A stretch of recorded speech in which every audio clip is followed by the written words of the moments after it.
Bien, bonjour à tous. Voilà, donc aujourd'hui, on va entamer notre deuxième cours pour ceux qui n'étaient pas là et pour ceux qui étaient là aussi, tant mieux.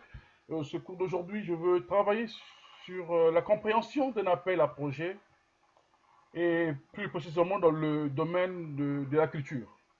Voilà, parce que quand on dit appel à projet, on peut l'employer dans beaucoup de domaines précis. Et moi, je veux travailler sur le domaine des industries culturelles et créatives. Et la compréhension que je vais pouvoir vous apporter, c'est ce que moi je sais, ce que je maîtrise, parce que chaque formateur a sa méthode de transmission de savoir, chaque formateur a sa manière de pouvoir transmettre le savoir ou de transmettre les connaissances. Donc moi, ma façon à moi, ça c'est moi qui le conçois, c'est moi qui le réalise. Donc je vais essayer de travailler par rapport à ma compréhension des données, par rapport à la compréhension des analyses que j'ai pu porter sur tous les éléments que j'ai déjà analysés dans le cadre de recherche que je suis en train de mener. Et aujourd'hui, je me suis dit, je vais travailler sur expliquer aux gens la compréhension d'un appel à projet, plus précisément sur la culture. Voilà. Donc, il est question pour moi de pouvoir prendre appui sur un projet réel. Je prends appui sur un projet réel, un projet qui est vivant, un projet qui est en cours actuellement. Le projet que je veux présenter, il est encore en cours d'appel.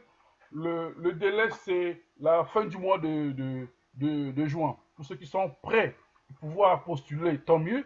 Pour ceux qui ne seront pas prêts, mais c'est une occasion juste de comprendre comment ça fonctionne, comment il faut se positionner et quels sont les éléments et les outils à mettre en place. Voilà, ça, bon, ça, on n'a pas besoin de ça. Bon, voilà, c'est Eric Luembe, c'est lui qui anime voilà, c'est un peu du tralala, le discours qui va avec ma personne. Ce n'est pas important pour le moment, vous aurez ça quand je vais pouvoir enregistrer la vidéo. Voilà, donc notre contenu pédagogique aujourd'hui, voilà, là j'ai reçu d'abord.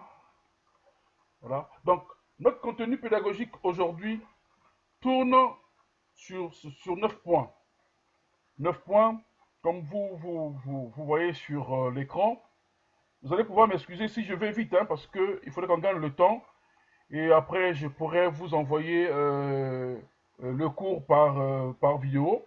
Parce que sinon, on risque de passer des heures ici, là. Voilà. Donc, ça, c'est qui le dernier qui se connecte. Voilà. Donc, nous avons 9 points.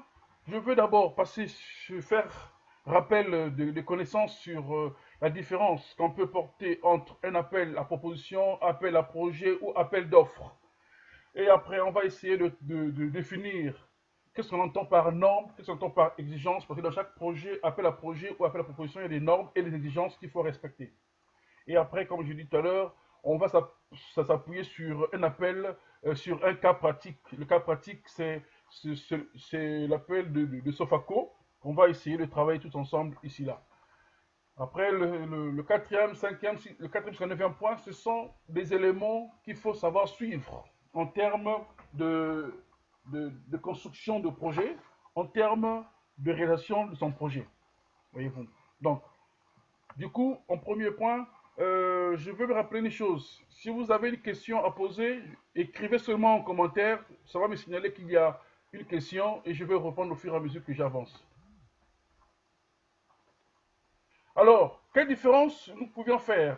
Appel à projet, appel d'offres ou encore appel à proposition. Donc, quand on entend parler, on dit qu'un un appel à projet, un appel d'offres plutôt, un appel d'offres, c'est souvent des organismes, des entreprises ou des États qui lancent cet appel pour pouvoir demander aux gens de pouvoir répondre. Donc d'apporter leur expertise ou bien de venir construire quelque chose mais en répondant à un cahier de charges. Donc un appel d'offres, certains vous le connaissez déjà, est publié par une institution lorsque celle-ci souhaite sélectionner un prestataire pour une mission déterminée et pour ses besoins internes. Voilà, donc une entreprise peut dire, écoute, on fait un appel d'offres pour que quelqu'un nous apporte des chaises et des fauteuils. Alors, on répond aux normes et au cahier des charges. Maintenant, la procédure est donc différente de l'appel à proposition. Ça, il faudrait qu'on puisse comprendre cette différence-là. Donc, un appel d'offres, c'est ce qu'une institution lance pour sélectionner un prestataire qui, à la fin, sera payé. Différent d'un appel à proposition. Donc, l'appel à proposition par laquelle l'institution souhaite sélectionner plusieurs projets pertinents. Donc, un appel à, un appel à proposition, ce sont nous autres, vous autres qui nous suivez, qui proposez un projet que vous avez besoin que ce projet puisse être soutenu ou accompagné ou financé. Vous voyez? Donc, la, la différence, elle est énorme. La différence, elle est réelle et palpable. Donc, un appel d'offres, c'est autre chose. Un appel à proposition, c'est autre chose. Maintenant, l'appel à proposition, c'est quand on veut sélectionner plusieurs projets dans un champ d'activité où le propriétaire définit. Donc, le candidat sélectionné dans le cadre d'un appel d'offres doit percevoir une rémunération. Mais à l'inverse,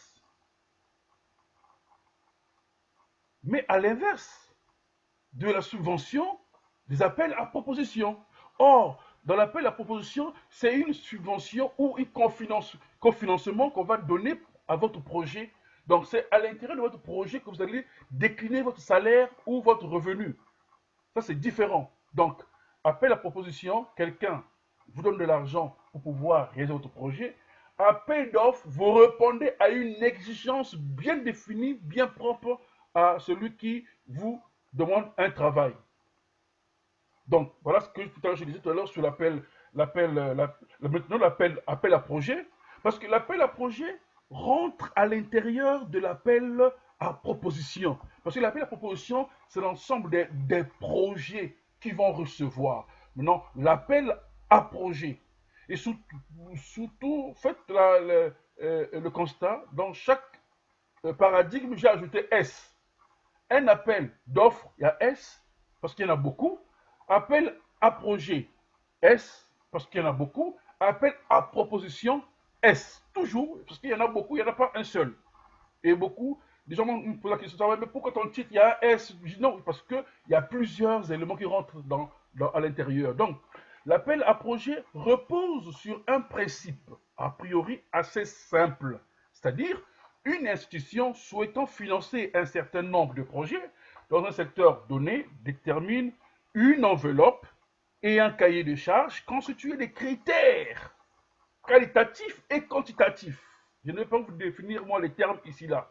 Donc, pour espérer figurer parmi les bénéficiaires d'un appel à projet ou du financement qui va être mis en place, les porteurs de projets qui le souhaitent devront, dans un temps limité, constituer un dossier qui respecte les critères et les exigences. Une norme et exigence d'un appel à projet. Alors, commençons d'abord à définir qu'est-ce qu'on appelle par norme. Une norme, c'est quoi? Une norme est essentiellement une manière convenue de faire quelque chose. Ah, par exemple, chez moi, dans ma maison, il y a des normes. Vous ne pouvez pas rentrer avec vos chaussures ou vos sandales. Ce sont des normes que vous mettez dans votre maison. Et les gens qui viennent de l'extérieur doivent le respecter. Voyez-vous? Donc, maintenant, en termes scientifiques, la norme passe par la fabrication d'un produit, le management d'un procédé, la prestation d'un service ou la fourniture du matériel. Ce sont, ce sont des normes que vous appliquez à ces données-là. Donc, les normes sont synonymes de connaissance. Ce sont des discours, des contenus que vous mettez en place pour pouvoir dire aux gens, voici les règles, voici les critères, voici les exigences. Donc la norme détermine l'exigence que vous voulez mettre sur pied. Donc c'est l'ensemble des connaissances et des savoirs. Ce sont des puissants outils pour stimuler l'innovation et accroître la productivité. Parce que quand une norme n'est pas bien définie, je pense que le travail ne peut pas être bien fait. Parce qu'aujourd'hui, qu'est-ce qui se passe dans les entreprises?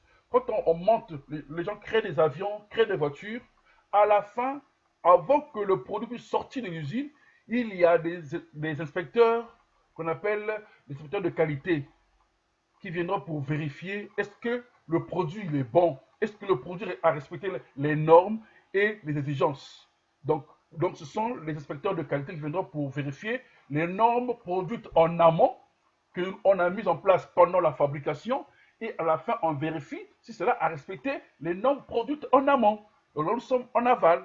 Donc ici, il y a des normes de service, des normes d'interface, les normes sur données à fournir. Mais ce qui nous intéresse ici, nous, dans notre travail d'aujourd'hui, c'est les normes de terminologie. Normes de terminologie, donc c'est-à-dire que ce sont des termes qu'on va mettre en place. Souvent, on parle souvent des TDR, les termes de référence. TDR, termes de référence. Donc, ici, nous allons parler des terminologies qui font partie des termes des TDR. Donc, les terminologies fixent des termes généralement accompagnés de leur définition, des notes explicatives, d'illustrations et d'exemples. C'est ce que nous allons voir quand on va prendre notre cas pratique. Donc, il faudrait qu'on commence déjà à savoir, dans notre discours d'aujourd'hui, nous allons parler des normes de terminologie. On ne parle pas des normes de service ou des normes d'interface, non. C'est les normes de terminologie qui fixent les termes que moi j'ai appelés les TDR, les termes de référence. Et qu'est-ce qu'une exigence? Condition ou capacité nécessaire à un utilisateur pour résoudre un problème ou atteindre un objectif. Quand vous envoyez votre enfant ou votre frère ou votre cousin au marché, vous lui donnez 10 000 francs CFA par exemple, et vous lui dites, dans les 10 000 francs CFA, ramène-moi ceci ou cela. C'est une exigence que vous mettez à l'appui.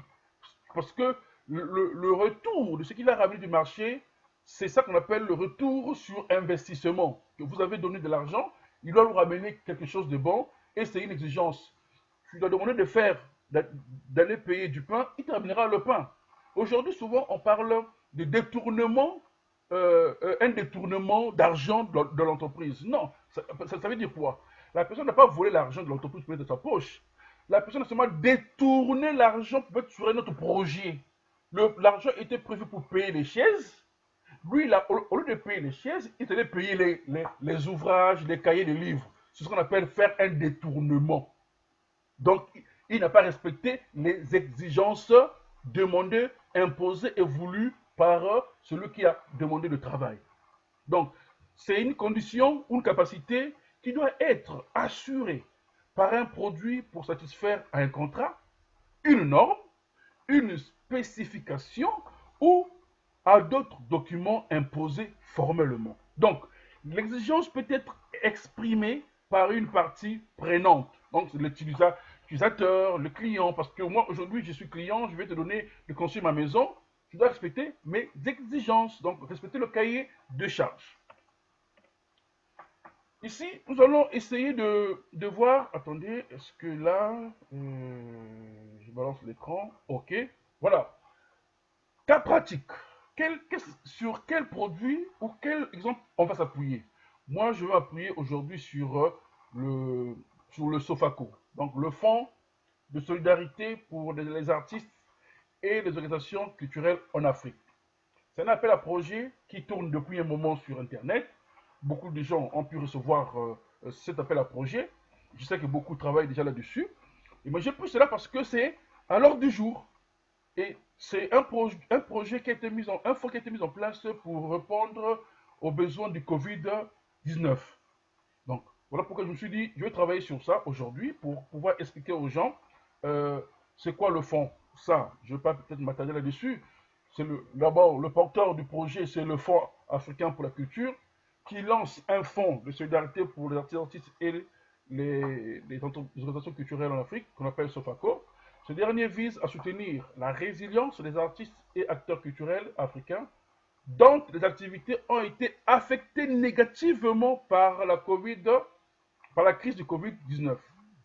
Donc, pour sa première mission, le SOFACO lance un appel à projet dans les domaines des arts de la scène et des arts visuels. Je ne vais pas mettre là à vous citer tout ce qui est écrit là, mais moi je vais aller vers la fin pour dire les artistes intéressés ont jusqu'au 30 juin 2020 pour envoyer leur candidature.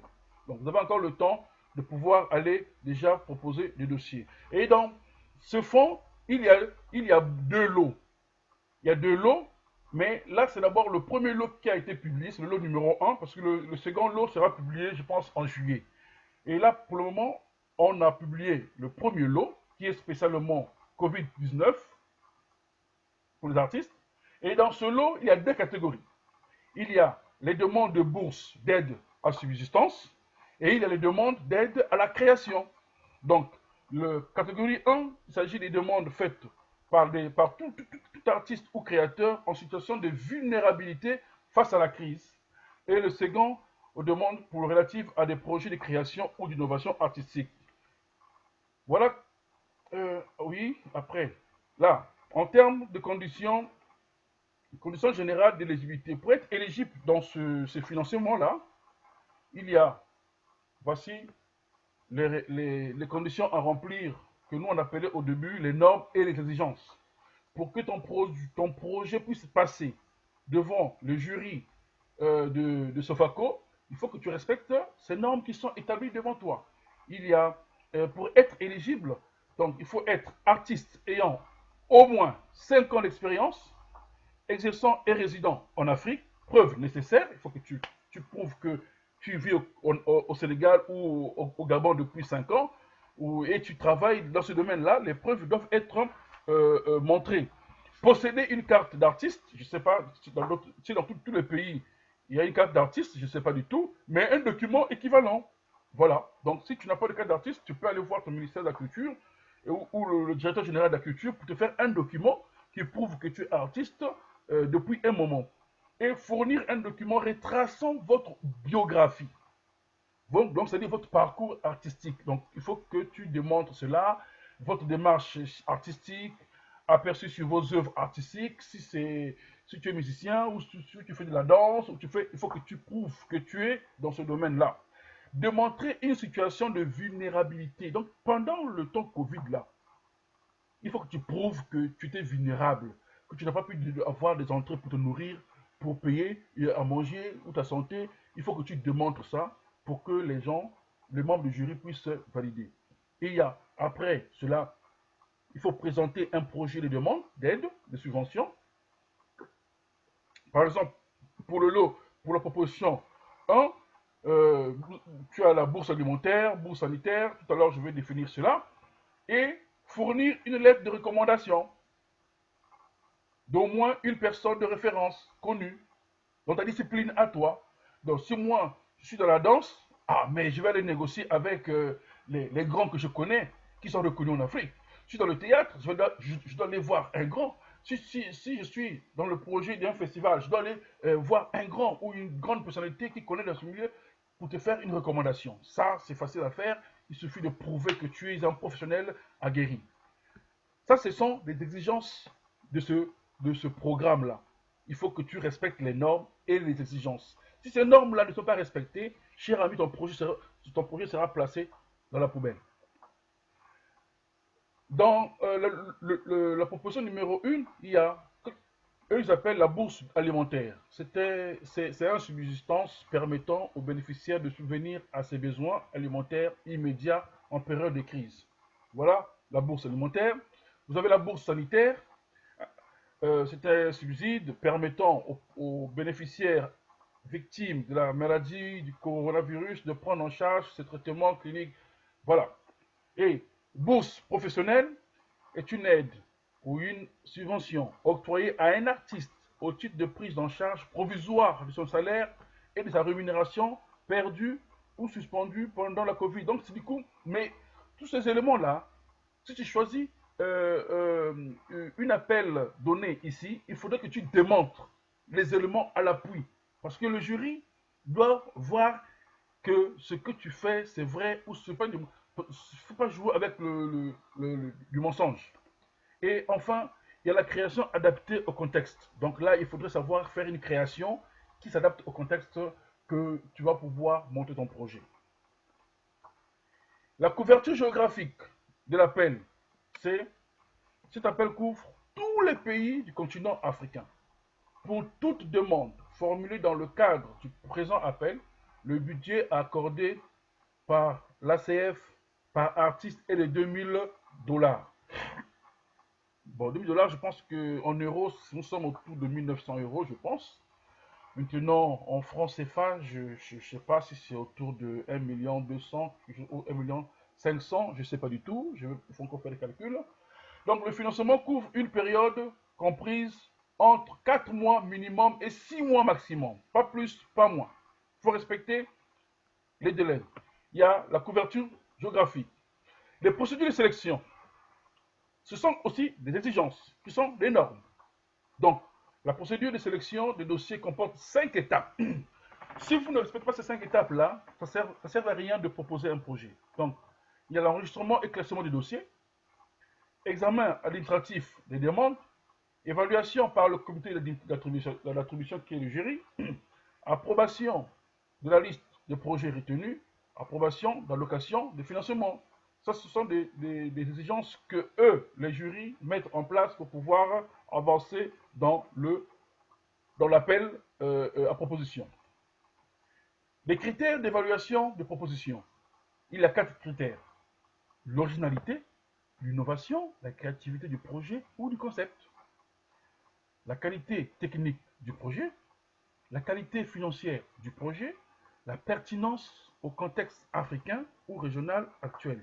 Je pense que le projet de mon ami Albert Gomis peut aussi répondre à ça. Si ton projet est avancé, je pense que tu peux répondre aux critères qui sont demandés ici. Donc, il faut définir la qualité technique du projet, la qualité financière du projet, la pertinence au contexte africain ou régional actuel ou à la situation du Covid, situation de vulnérabilité de l'artiste par rapport au Covid. Et ici, vous avez le contrat et modalité de financement. Je ne vais pas m'étaler là-dessus parce que vous aurez si vous avez le document entre les mains déjà, ou alors vous en aurez si vous me demandez la copie. C'est le chronogramme de l'appel à projet, l'appel à proposition. Donc, début de l'annonce depuis le 22 mai, ça veut dire que ça fait déjà plus d'un mois que la proposition est sur la table. La date de limite de recevabilité des demandes d'éclaircissement, le 15 juin, pour avoir plus de lumière. Si ton projet a un problème, tu poses des questions, ils vont te répondre. Date limite de clarification, c'est le 20 juin. Date limite de soumission, le 30 juin. Et les annonces tomberont le 30 juillet. Notification d'attribution financement le 10 août. Et à partir du 15 août, signature de contrat et versement de 50% du budget et au fur et à mesure. Le chronogramme doit être respecté, c'est aussi une norme et une exigence. Alors, on va rentrer dans la phase des données qu'il nous faut comprendre. S'adapter à la structure qui organise l'appel à projet. Comment je dois m'adapter à la structure qui fait l'appel à projet? Les structures qui proposent un financement ont généralement des centres d'intérêt bien précis. Il faut donc adapter sa candidature pour maximiser ses chances. Alors, attendez, moi je suis une entreprise qui finance, je suis par exemple dans le cinéma et je vais faire appel d'offres, appel à candidature. Mais mon ami, avant que tu puisses répondre à l'appel, va d'abord lire comment on appelle ça, les cahiers de charges de l'entreprise. Quand je veux aller voir Orange ou aller voir Bouygues pour me financer mon projet, tu dois rentrer dans les normes de l'entreprise par rapport à leur RSE, responsabilité sociale de l'entreprise. Qu'est-ce que eux ils ont besoin? Dans quel domaine ils interviennent? Qu'est-ce qu'ils aiment financer? Il faut aller lire ces exigences-là. Donc, leur centre d'intérêt. Il faut rentrer dans les centres d'intérêt de l'entreprise ou de la personne qui propose de vous accompagner financièrement pour que vous puissiez être en relais en termes de réflexion. Parce que moi, membre du jury, quand je vais lire ton dossier, si tu n'es pas dans la même philosophie ou l'intérêt que moi, l'entreprise, moi, je ne veux pas accepter ton projet. Je vais le rejeter. Je me dis que tu veux seulement chercher mon argent, tu ne rentres pas dans les normes que moi j'ai choisies ou j'ai définies. Donc, il est essentiel de bien se renseigner sur la structure. C'est pareil quand nous faisons les demandes d'emploi. Quand on écrit une demande d'emploi, il faut aller vérifier à qui faut-il s'adresser le courrier. Quand le courrier, la lettre, la demande d'emploi est bien nominative. Quand la demande est nominative, monsieur le directeur Eric Louembe, il y a plus de considération que si vous envoyez à monsieur le responsable de. Non, il y a pas, on dirait que ce monsieur n'a pas pris le temps de vérifier l'entreprise, vérifier les données de l'entreprise. Donc, il est essentiel de bien se renseigner sur la structure qui lance l'appel à projet afin d'identifier ses objectifs et tenter d'y répondre au mieux. C'est pas facile, mais il faut le faire. C'est ce qu'on appelle le travail en amont, l'évaluation préalable. L'évaluation préalable, c'est ce que moi j'ai décrit dans mon premier ouvrage que j'ai publié sur l'évaluation préalable d'un projet culturel. Il faut d'abord évaluer ce que tu veux mettre sur le terrain. Est-ce que c'est faisable? Est-ce que ce n'est pas faisable? Quelles sont les règles à mettre sur pied? Quelles sont les normes à suivre? Donc voilà pourquoi il est important d'identifier les objectifs et tenter de répondre au mieux à ce que représente l'entreprise. Donc, il faut notamment penser à se mettre à la place de la personne à qui vous dessinez le dossier. Voyez-vous? Donc, vous savez à qui vous envoyez votre dossier. Bon, écoutez, excusez-moi, sortons un peu des normes de copinage ou d'amitié. C'est fini ça. Voilà, il faut être professionnel, spécialiste dans ce que vous faites. Donc, quand on monte un dossier, oubliez que c'est mon cousin ou c'est mon oncle qui va lire mon dossier. Il faut te dire que mon dossier doit tomber dans les mains d'un spécialiste ou d'un professionnel qui connaît ce que je fais. Et mettez en avant les retombées positives pour lui. Qu'est-ce que lui, il va bénéficier de votre projet, personnellement? Parce que lui te donne son argent, mais qu'est-ce qu'il va bénéficier? Il faut démontrer cela. Donc, montrer que vous avez le même but final que lui. Par exemple, le porteur de projet peut expliquer en quoi son projet s'inscrit dans les orientations stratégiques de celle-ci et en quoi il est complémentaire des projets déjà soutenus. Voyez-vous? Parce qu'il faut aller vérifier. Ils ont soutenu déjà combien de projets? Ah, ils ont déjà soutenu 30 projets. Mais je suis sûr et certain que dans les 30 projets, il y aura un projet qui ressemble à ton projet. Donc, on va lire les projets des autres. Comment est-ce qu'ils ont fait? Comment est-ce qu'ils ont construit leur discours? Comment est-ce qu'ils ont construit leurs évaluations? Comment est-ce qu'ils ont construit leur démarche? C'est important parce que ce projet a été déjà accepté et financé. Donc, il faut toujours aller lire ce que les autres ont fait. Disait un philosophe, pour être philosophe, il faut avoir lu ce que les autres philosophes ont déjà écrit pour comprendre leur environnement et leur travail. Donc aujourd'hui, rien ne s'écrit, tout se transforme. Voyez-vous? Un instant, parce que je vois, il y a quelque chose qui est là. En considérant la couverture géographique du présent appel, cela voudra dire que la réalisation du projet ne doit pas dépasser 6 mois. Mais c'est ce qui est écrit. Voilà pourquoi j'ai dit, prenez le temps de lire les exigences. On a bien dit entre 3 et 6 mois. Ton projet doit rentrer dans ce canevas-là. Il ne faut pas sortir hors du canevas. Un projet, moi je donne le financement, ce projet doit respecter 6 mois. Après 6 mois, c'est fini. Mais attention, je pense que je ne sais pas si je vais toucher ce point-là, mais je pense que c'est important. Quand on va aller chercher des financements, ne donnez pas tout le poids de votre projet sur celui qui donne les financements en termes d'argent. Non. Ce que vous recherchez doit être 25% ou 30% ou 40%. Ça ne doit pas être 100% de votre budget. Non, pas du tout. Voilà pourquoi eux, ils donnent les normes et les règles, c'est 3 à 6 mois. Vous ne sautez pas de cette exigence-là. Voyez-vous? Donc, en résumé, il faut s'adapter à la structure, c'est-à-dire rentrer dans leur intérêt bien précis, vous renseigner sur la structure et mettre en avant les retombées positives de votre projet par rapport à eux, montrer que vous répondez aux normes, à leurs exigences, expliquer que vos stratégies de l'entreprise répondent aux normes, aux besoins de notre projet. C'est important, très important. Présentez l'intérêt global de votre projet. Comment présenter, comment dire que votre projet a un intérêt pour eux, pour celui qui doit financer ton projet. Donc, il est indispensable, cher ami, de montrer que l'on connaît bien le besoin auquel répond son projet et le marché sur lequel il se positionne. Et on n'invente rien. Tout a été déjà fabriqué sur le terrain. Il nous reste seulement à aller modifier les normes, modifier les réalités. Voyez-vous? Donc, il faut montrer que l'on connaît bien son projet. Il ne faut pas faire du copier-coller. Du copier-coller, tu auras des problèmes au moment où on te posera des questions.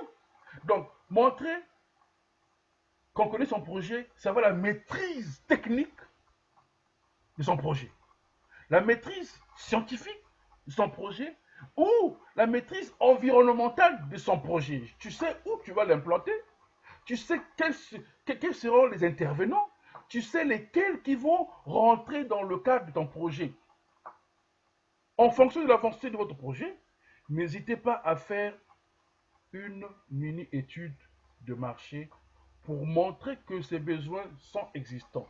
C'est ce que tout à l'heure j'ai parlé de l'évaluation. L'évaluation peut se faire en avant, pré-évaluation. Donc, avant, je vais aller sur le terrain pour vérifier la faisabilité de mon projet, l'étude du marché. Ce n'est pas seulement les entreprises qui font l'étude du marché. Même dans le milieu culturel, on doit faire l'étude du marché. Avant d'implanter une salle de spectacle dans un coin donné, on vérifie. Est-ce qu'il y a le besoin? Est-ce qu'il y a le besoin? Aujourd'hui, nous sommes dans le monde de l'offre. Il y a plus d'offres et il n'y a pas la demande. Or, il faut construire un projet par rapport à la demande et non par rapport à seulement à l'offre, par rapport à la demande. Est-ce que le quartier X a besoin d'électricité? Oui. Allons-y vérifier. Et on vérifie exactement, ils en ont besoin. Alors, on vient installer le projet. Voyez-vous? Donc, il faut démontrer que votre projet tient bien compte des spécificités demandées. Ça veut dire quoi? Je veux aller m'installer dans un village loin de Casamance. Il n'y a pas la route. Mais comment je vais faire pour pouvoir développer mon projet? Parce qu'on dit souvent que la route appelle le développement. Mais s'il n'y a pas la route, il n'y a pas de développement. Parce qu'ici, on produit des fruits, on produit du maïs, on produit du riz. Et il n'y a pas la route pour pouvoir faire circuler le produit. Ça va pourrir dans la maison. On ne pourra pas tout finir et de manger. Voyez-vous, les amis? Donc, il faut démontrer que votre projet tient bien compte des spécificités et des réalités là où le projet doit être implanté.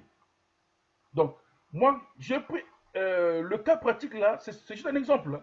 Mais ce que je suis en train de vous expliquer là, ça rentre dans tous les projets possibles. Projet social, projet économique, projet culturel, projet artistique. Il faut adapter votre discours par rapport à l'environnement dans lequel vous voulez vous investir. Donc, il faut démontrer que votre projet tient bien compte des spécificités demandées. Donc, au niveau local, oui, je maîtrise ceci, je maîtrise cela. Donc, si votre projet a déjà été réalisé, par exemple, par une autre personne, il faut aller lire ce qu'ils avaient fait. Il faut aller lire. Ah, celui-là, ce projet-là avait notre projet, c'est par exemple vendre du pain. Mais X avait déjà fait ce projet dans tel secteur. Allons lire les données de son projet. Quelles ont été les conséquences, les inconvénients, les avantages, les succès, le blocus. Il faut avoir tous ces éléments-là pour pouvoir avancer. On ne peut pas aller s'installer dans un environnement ou bien dans un quartier sans connaître qu'est-ce qui se passe. Sachant que le terrain là où vous allez vous installer, c'est un terrain interdit. Mais vous allez vous installer. Le lendemain, on va vous déguerpir. Parce que vous n'avez pas pris le temps de vérifier. Vous n'avez pas pris le temps d'analyser. Or, il faut d'abord analyser. Donc, si votre projet avait été déjà réalisé par d'autres personnes, n'ayez pas honte d'aller les voir, d'aller les contacter pour leur demander des informations. Cela vous permettra de connaître les points forts et les points faibles du projet. Et s'il faut améliorer votre projet par rapport à leur problématique, à leur souffrance ou à ce qu'ils ont eu comme faiblesse, mais à travers leur faiblesse, vous allez améliorer votre projet. Vous allez pouvoir résoudre les problèmes qu'il faut résoudre. Vous allez pouvoir répondre aux besoins. Voyez-vous? Donc, mettez en avant les améliorations de votre projet. Le projet, parce qu'aujourd'hui, là, vous devez jouer la carte de la différenciation, je pense, c'est le terme un peu compliqué. C'est-à-dire qu'on parle, on parle de la différence. Qu'est-ce qui diffère par rapport au projet des autres? En quoi votre projet est différent au projet des autres? Parce que c'est ce que le jury vous demandera. Pourquoi? Et ils vous diront, mais monsieur Jean, votre projet ressemble à ce qu'on a déjà financé déjà il y a 2 ans. Mais oui, voilà pourquoi. Donc, dites-nous en quoi votre projet est différent des autres. C'est là où vous allez maintenant démontrer des améliorations. Parce que vous avez pris le temps de lire le travail des autres. Vous avez pris le temps de vérifier ce qu'ils ont fait. Vous avez lu leurs points forts. Vous avez lu leurs points faibles. Et vous allez apporter des améliorations. Donc, c'est important de savoir être différent des autres. Et on est toujours différent des autres. Je ne suis pas comme Gobi, je ne suis pas comme Latif au Gabon, je ne suis pas comme Doris ou bien qui. Voilà, nous ne sommes pas pareils, nous sommes différents. Et c'est cette différence-là qui marque notre personnalité. Donc, savoir présenter l'intérêt global de votre projet, c'est très important, c'est très nécessaire, c'est très utile. Sinon, votre projet n'aura pas d'ailes, n'aura pas des ailes, et ça ne va pas voler, ça restera toujours stable. Alors, il y a maintenant inclure votre histoire personnelle dans celle du projet. Comment je peux inclure mon histoire personnelle dans le projet?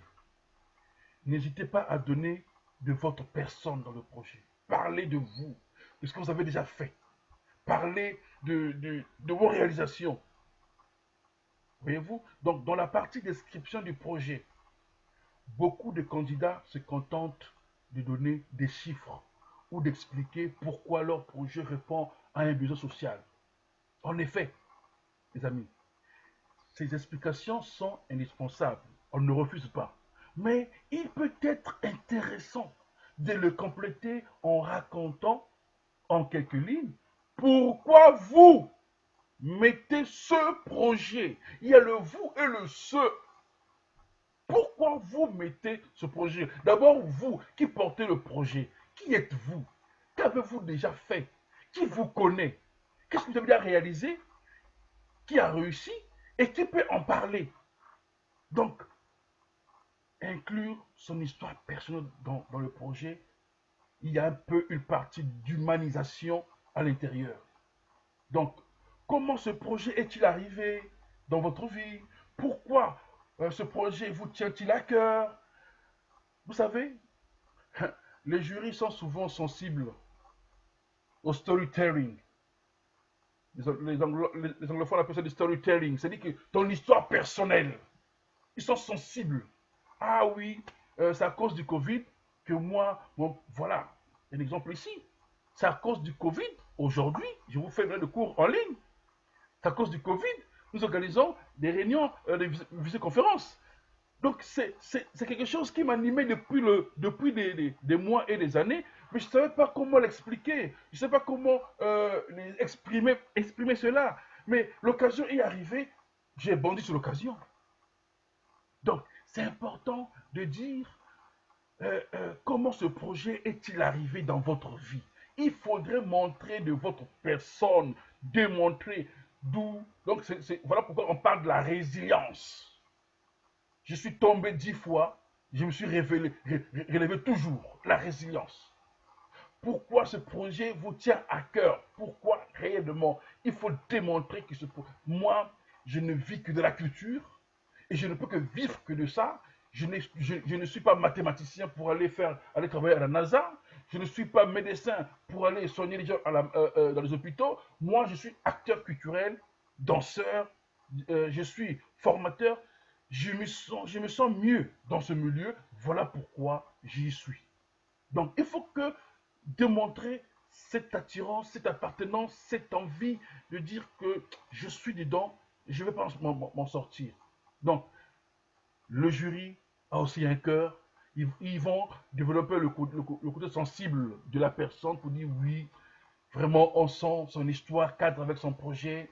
il faudrait continuer à l'aider, à le soutenir, le projet-là peut se réaliser un jour. Donc, les exemples et expériences que vous mettez en avant dans votre dossier pour illustrer votre histoire personnelle n'ont pas besoin d'être impressionnants pour retenir l'attention du jury. Non. Ce qui est important, avant tout, c'est de montrer que l'on est capable de prendre du recul par rapport à ces expériences-là passées. J'ai échoué 10 fois et je me suis toujours réélevé. Il faut que je démontre pourquoi je suis toujours tombé et je me suis toujours réélevé. Pourquoi? Pourquoi? Il faut toujours le démontrer, il faut toujours parler de ça. Donc, ou à la place que l'on a joué dans l'élaboration d'un précédent projet. Ah, j'étais dans le projet X qu'on avait élaboré avant, qui avait échoué. Il faut démontrer pourquoi ça avait échoué. Il faut attirer l'attention des gens. Il faut leur mettre réveiller leur sensibilité pour que tu puisses avoir la chance que ton projet passe. N'hésitez donc pas à faire l'analyse de vos précédentes expériences. Quelles sont les limites, les points forts de projet que vous avez menés, quelles sont les améliorations que vous y apporteriez aujourd'hui, quelle a été votre réelle et concrète implication dans ces projets. Je prends le cas d'un festival, chaque édition n'est pas pareille. Il y a toujours des problèmes. Donc, on tient compte des problèmes qu'on a eu à l'édition 9 pour aller les améliorer à l'édition 10. Parce qu'il ne faut pas, les mêmes problèmes qu'on a eu en 2010, il ne faut pas les amener en 2011. Voyez-vous, ne soyez pas comme le festival que moi je connais au Congo qu'on appelle le FESPAM. Le FESPAM a toujours les mêmes problèmes chaque édition. Toujours les mêmes problèmes. Chaque édition, problème de logement, problème de cachets, problème de transport. C'est toujours, chaque édition, c'est toujours les mêmes problèmes. Pourtant, ils ont des budgets colossaux. 4 milliards de francs CFA, 3 milliards de francs CFA, que d'autres festivals n'arrivent pas à avoir. Mais il y a toujours les mêmes problèmes. Si j'ose le dire aujourd'hui, c'est un exemple palpable, parce que je connais. Donc, les amis, il faut toujours expliquer cela. Quelles sont les limites et les points forts des projets que vous avez menés avant? Là, on fait retour sur expérience. Retour sur expérience. Ah, on avait tel problème. Voici la cause. Voici la solution qu'il faut mettre sur pied. Donc, c'est important. C'est important. Quelles sont les améliorations que vous y apporterez aujourd'hui? Parce que hier, il y a eu les ratés. Maintenant, aujourd'hui, qu'est-ce que vous voulez apporter? Il faut démontrer. C'est ce qu'on appelle faire de la démarcation. Changer l'outil, l'arme de son épaule. Si vous tirez toujours à gauche, mettez d'abord à droite, peut-être c'est à droite où on aura à tuer l'animal. C'est important.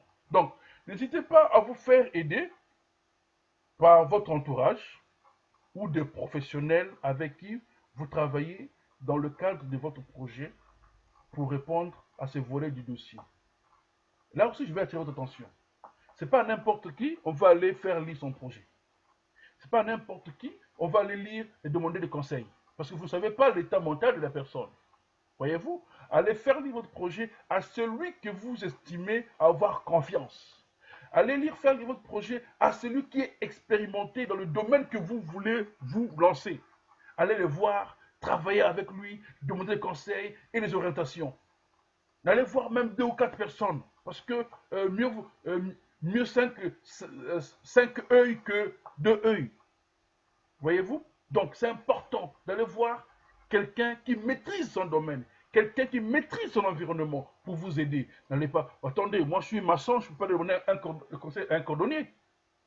Moi je suis boulanger, je vais demander le conseil à un médecin. C'est pas possible. C'est pas possible, on va tourner en rond. Voyez-vous? Donc c'est important de savoir à qui demander conseil, à qui consulter pour vous aider à avoir plus de conseils ou d'orientation.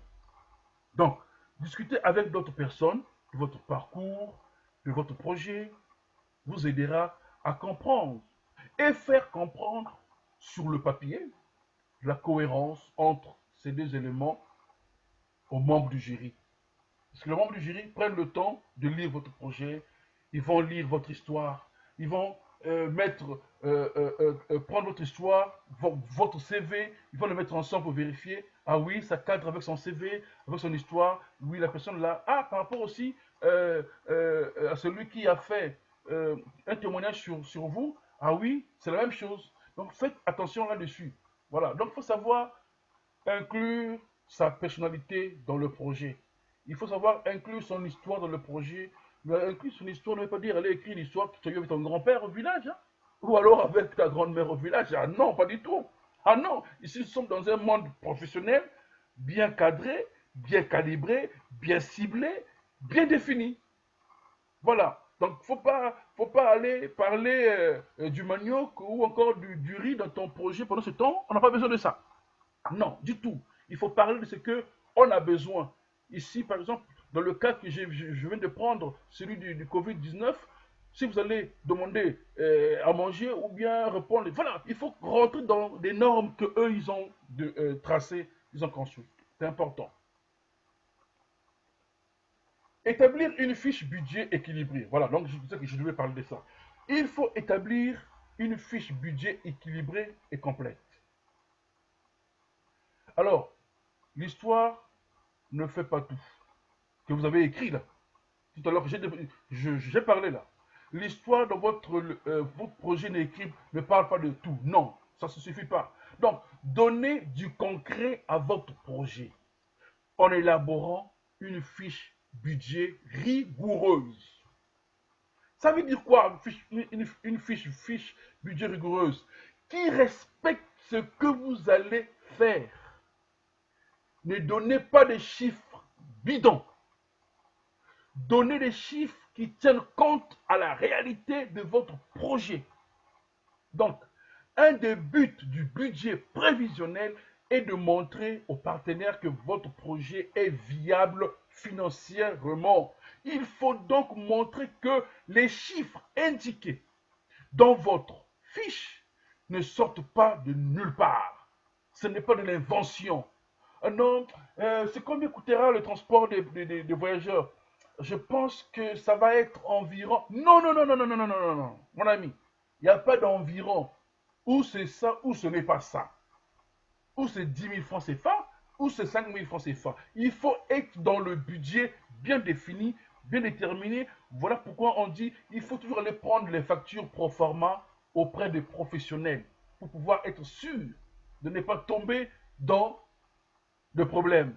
Soit vous serez en manque de budget, soit vous serez en trop perçu, et après on va vous déclarer de rembourser. C'est ce que nous a dit hier notre ami Daba. Ils ont eu des problèmes avec l'Union européenne.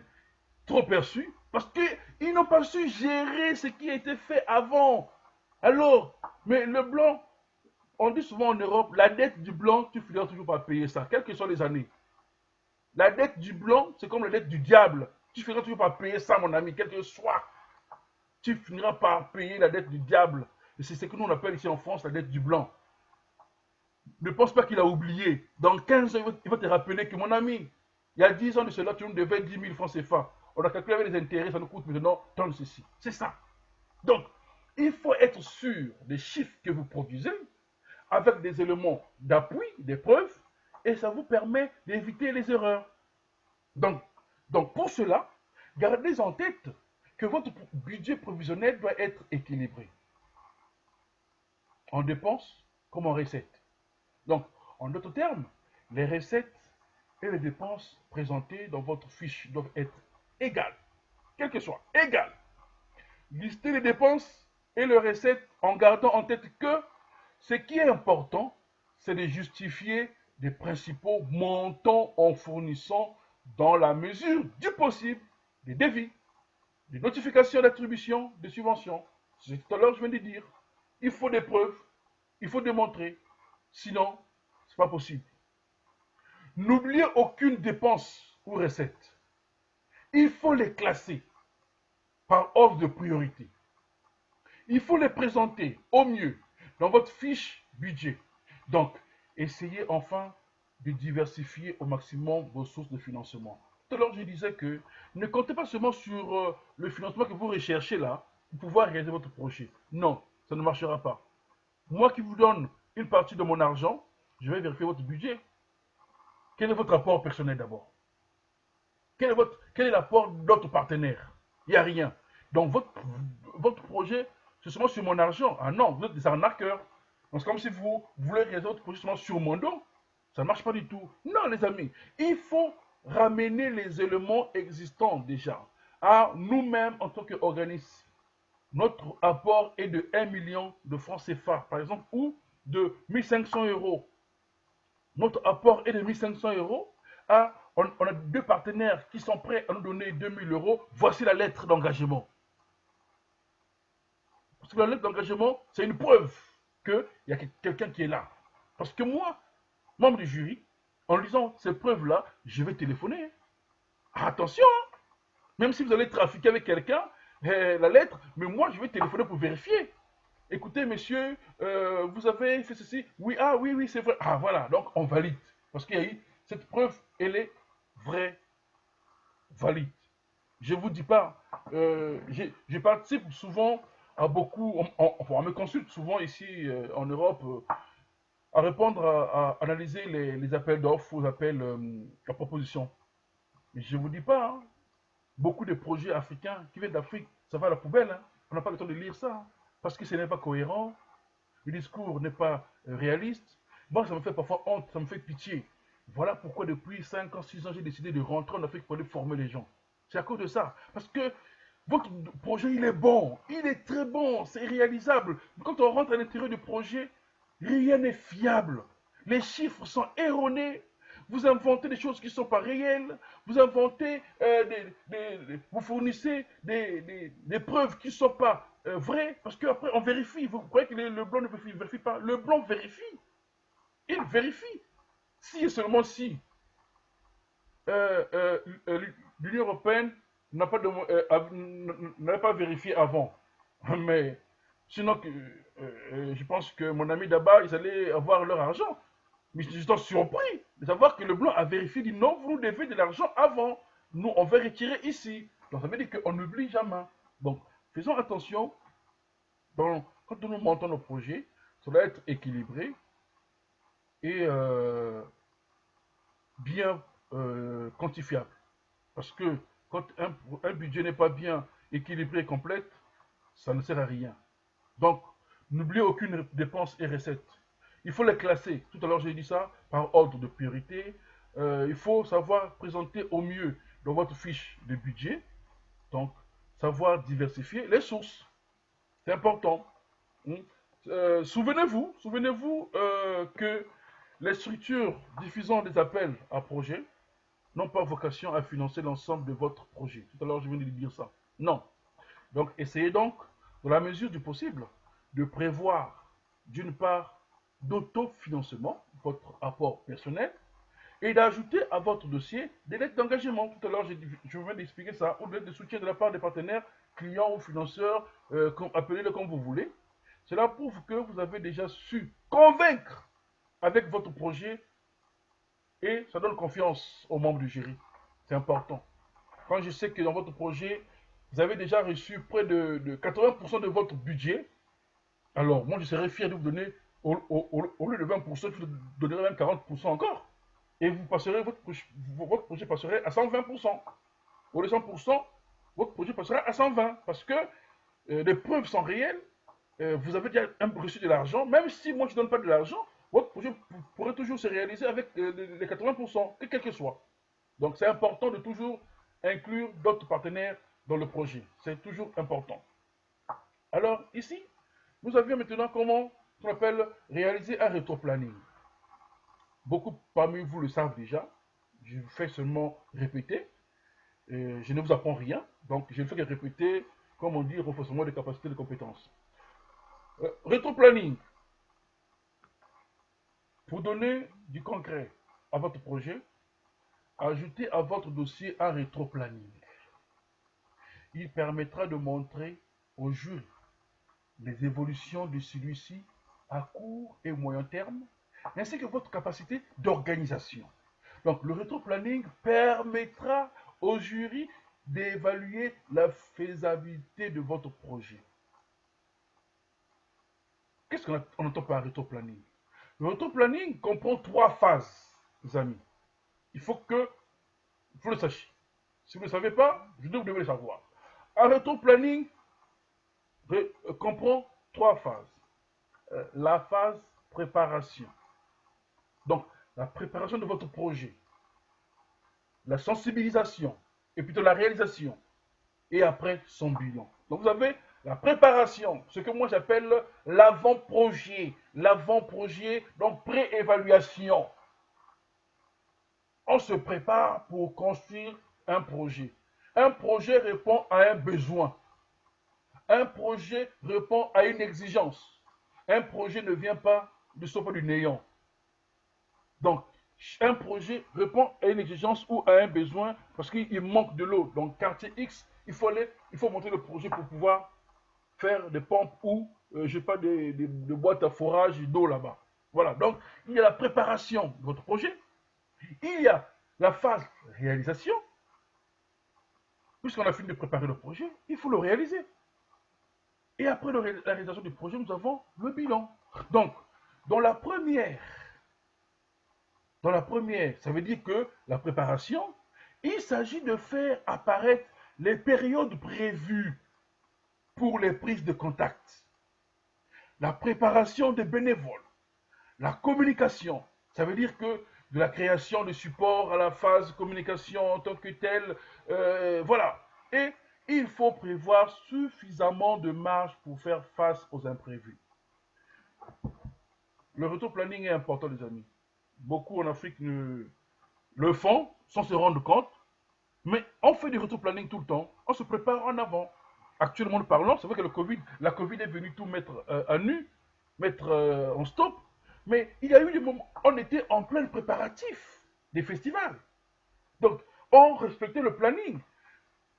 Un directeur de festival ou d'une entreprise ou d'une organisation a un planning devant soi. Et son planning l'amène à faire du rétro. Donc, aller de l'avant et reculer. Rétro, avant, arrière. Donc, c'est ce que nous appelle en recherche faire des allers-retours dans la recherche. Donc, je vais sur le terrain, je reviens au laboratoire, j'évalue le travail, je repars sur le terrain, je reviens encore au laboratoire pour faire encore l'évaluation. C'est ce qu'on appelle faire des allers-retours dans la gestion de votre projet. C'est important. Ça vous permet d'éviter les imprévus. Dans la phase de réalisation, donc pour la réalisation, indiquez les dates importantes du projet en lui-même. Ça commence quand, ça finit quand. Et vous avez ce qu'on appelle en amont et en aval. Et en amont et en aval, il y a le pendant. Qu'est-ce qui s'est fait en aval? On a commencé quand?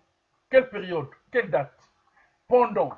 Donc, si c'est un festival ou c'est une entreprise qui travaille sur un projet donné, il faut déterminer les délais, les dates. Et après, il y aura le après. Ah, le bilan pendant combien de jours, combien de temps? Il faut déterminer les dates. C'est très important. Enfin, pensez à réaliser un bilan à la fin de votre projet. Il sera ensuite transmis aux partenaires afin de souligner les réussites du projet, mais aussi les aspects à revoir. Vous savez, les amis, pour ceux qui organisent des événements, vous le savez déjà, il y a une différence entre un partenaire, un sponsor, un mécène, un donateur. Il y a une différence. Chacun a un rôle à jouer dans votre projet. Les gens qui ont besoin de votre rapport, le plus souvent, ce sont vos partenaires. Parce qu'ils participent à la vie du projet.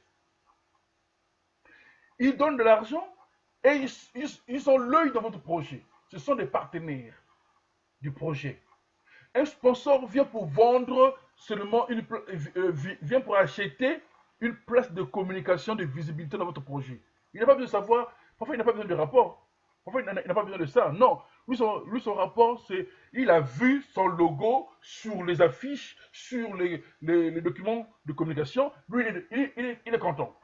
Ah, il savait que son affiche aura tel point, tel côté, tel lieu, il est content, c'est fini.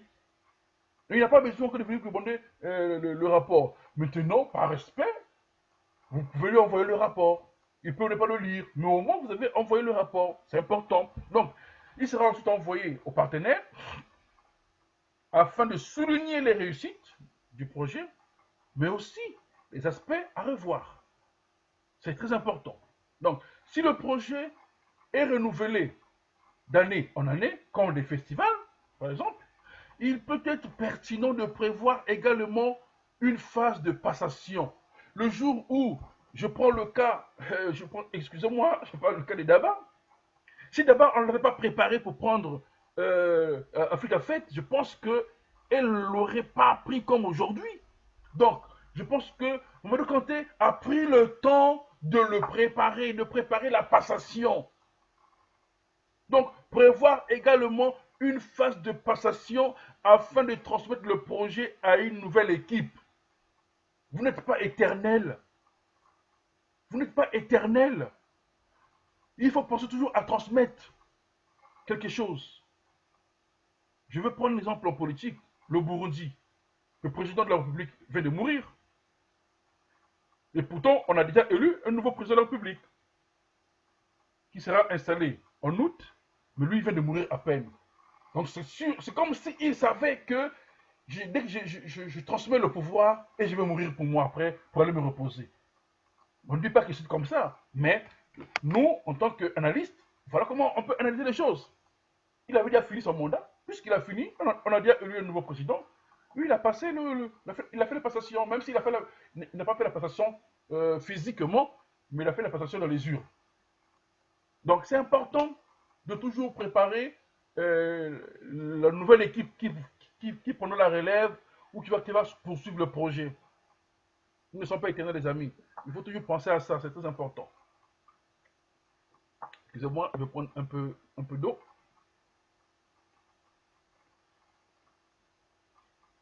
Et il faut maintenant soigner la présentation de votre dossier.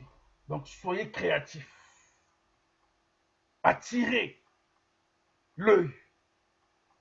Être créatif, c'est sortir un peu quelque chose du néant qui doit attirer l'œil. Donc, l'histoire de se démarquer un peu. Je ne sais pas si vous connaissez les sapeurs. On appelle la sapologie. Ils ont toujours des couleurs sur leur corps.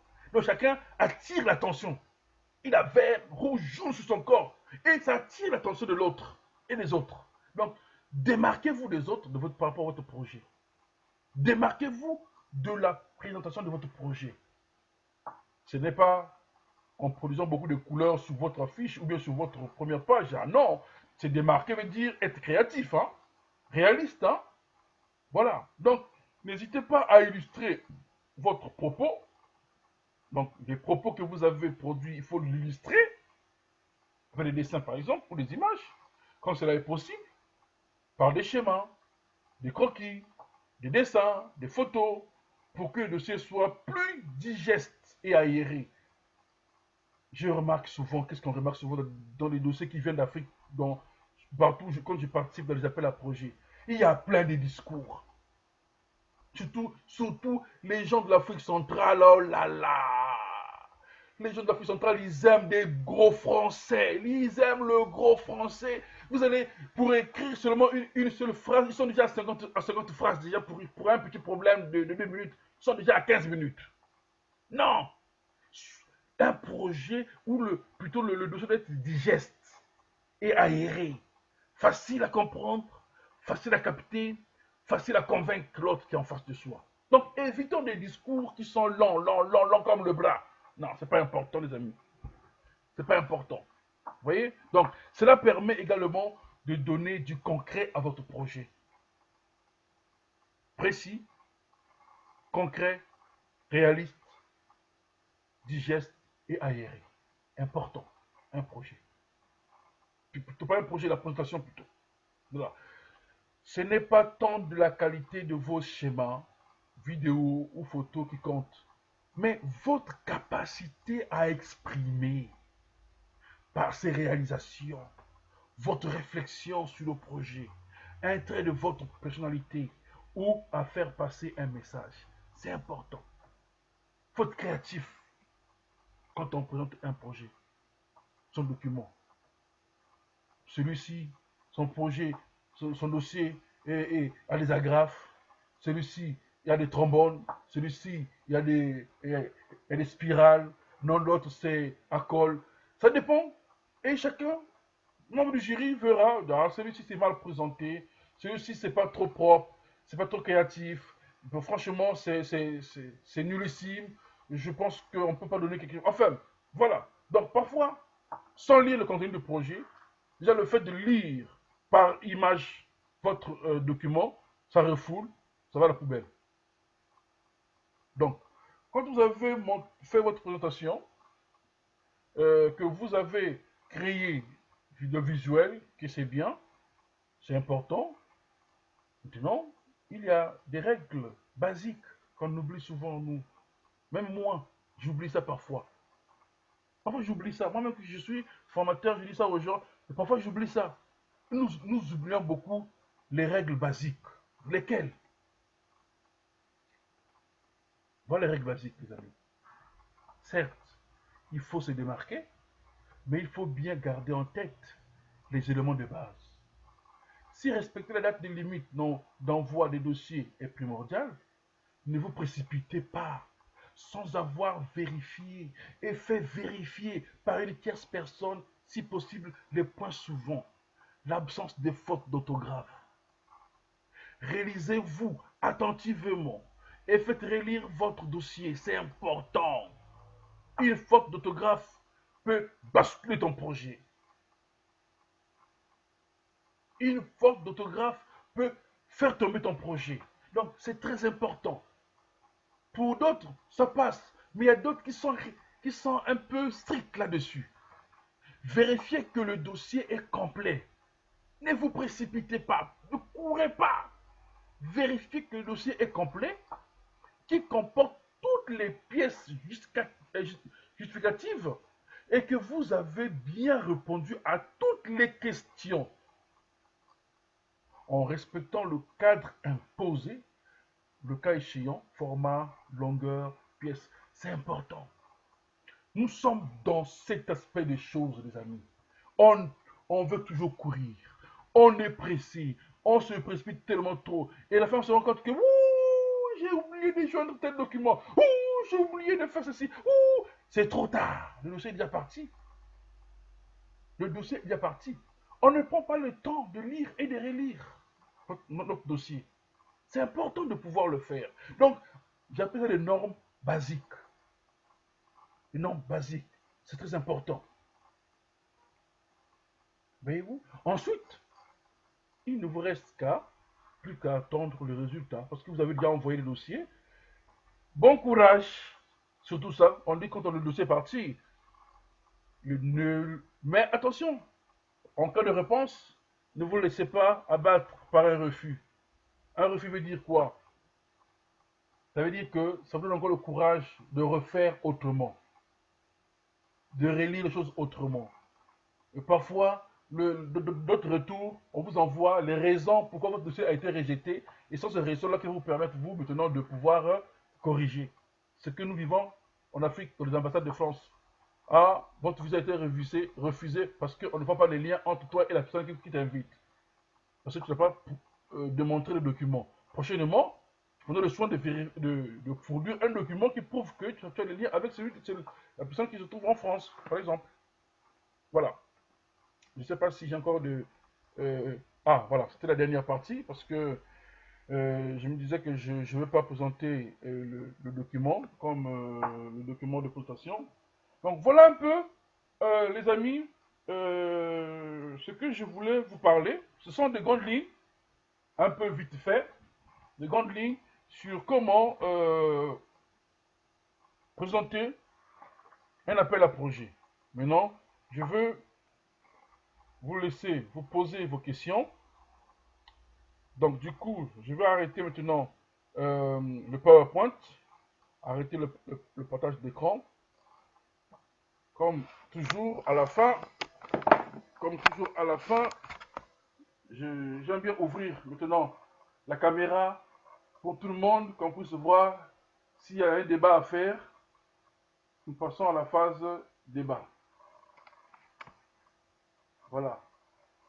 Donc, s'il y a débat, si chacun peut ouvrir sa caméra d'abord, c'est une bonne chose pour ceux qui peuvent ouvrir la caméra.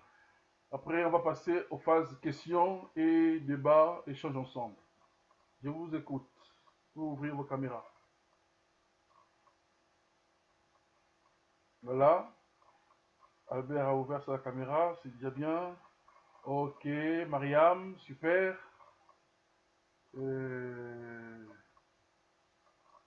D'abord, Jérémy et Jean-Rémy. Est-ce que je dois vous demander d'ouvrir? Je vais d'abord lancer. Voilà. Ok, super. Samson, super. Bernice, est-ce que tu es là?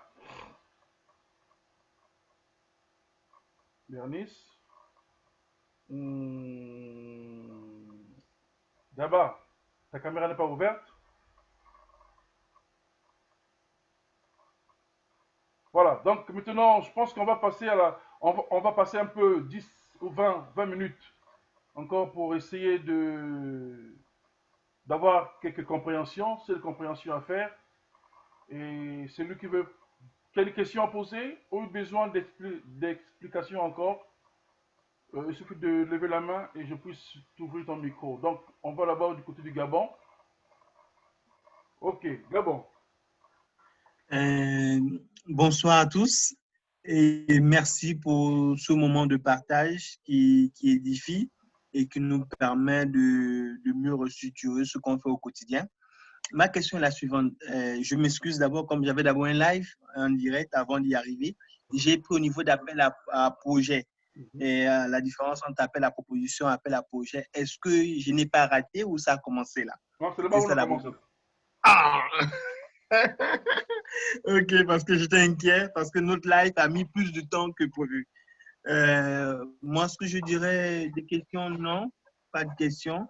Je vais laisser les uns et les autres parce que j'ai trouvé que c'était intéressant. C'est pratiquement ce qu'on fait tout le temps, mais là, ça reconforte et ça nous permet d'être plus précis et plus rigoureux dans la démarche. Ok. Qui va encore? Oui, Samson, attends. Oui, Samson. Bonsoir. Bonsoir. Merci à vous. Hein. C'était un plaisir. Tu peux baisser un peu la caméra? On ne te voit pas. D'accord. C'est bon? Encore un peu, parce que là, on voit que les tôles, on voit que votre plafond. Voilà. Ah, d'accord. On ne voit que Toutes le mes plafond et excuses. la lumière. On ne voit pas ta tête. Ah, c'est bon maintenant? Bon, écoute, vas-y, c'est pas grave. Bon, on n'a pas le temps. Normalement, Ok, tu allais descendre. Ok, vas-y. d'accord, d'accord. Ok. Ouais, il peut Donc, descendre, hein? Ben, on te demande de descendre encore. Pardon, descendre, descendre. hein? Oui, parce que Descends. demain, on va se croiser quelque part. Voilà, là, ça Voilà. va. Non, là, tu as C'est encore bon? changé. Ok, merci beaucoup. Bon, vas-y, c'est pas grave, vas-y. Ah, c'est pas bien? Non, vas-y. D'accord, j'allais demander la différence entre le résumé et la description du projet. Le résumé et la description du projet. Voilà, dans le Bon, cadre de... je pense que les termes sont clairs. Un résumé, c'est un résumé. Vous résumez votre projet. On vous dit que... je prends un exemple.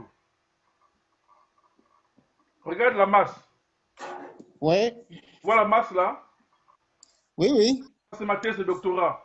Ça fait 575 pages. Wow. Maintenant, on me demande de faire un résumé. Voici le résumé. Tu as vu le C'est résumé? ça. Le résumé, c'est ça. Oui. Donc, ce résumé-là, ça fait seulement 350 mots qu'il faut résumer 500, et plutôt 300, 300 caractères pour 575 pages. C'est ça. Ça, c'est ce qu'on appelle le résumé. Maintenant, le descriptif, chez moi, dans ma thèse, c'est ce qu'on appelle, excuse-moi, je cherche la page, ce qu'on appelle l'introduction générale. Là, j'ai introduit ma thèse. J'ai introduit tous les éléments que j'ai développés dans ma thèse, ce qu'on appelle le descriptif du projet. Donc là, tu décris par où tu commences, par où tu passes, par où tu vas les terminer, sans pouvoir écrire tout le projet. Le descriptif, ce sont des éléments que, au lieu de lire toute la thèse, je vais rapidement au résumé. Et puis, je vais, par exemple, à la bibliographie. Non, pas bibliographie, au sommaire. Au sommaire, je sais qu'à la page 10, Eric parle de ceci, parle de cela. Voyez-vous? Donc, c'est ça les éléments qu'il faut mettre dans le descriptif, qui est différent du résumé. Le résumé résume ton projet en 5-10 lignes. D'accord? D'accord, Voilà, ok. donc voilà un peu la différence que moi, je peux apporter autour de cela. D'accord. Oui. Merci bien. Ok, attendez la question, micro de... Oui, autre chose, qui encore? Oui, Marianne.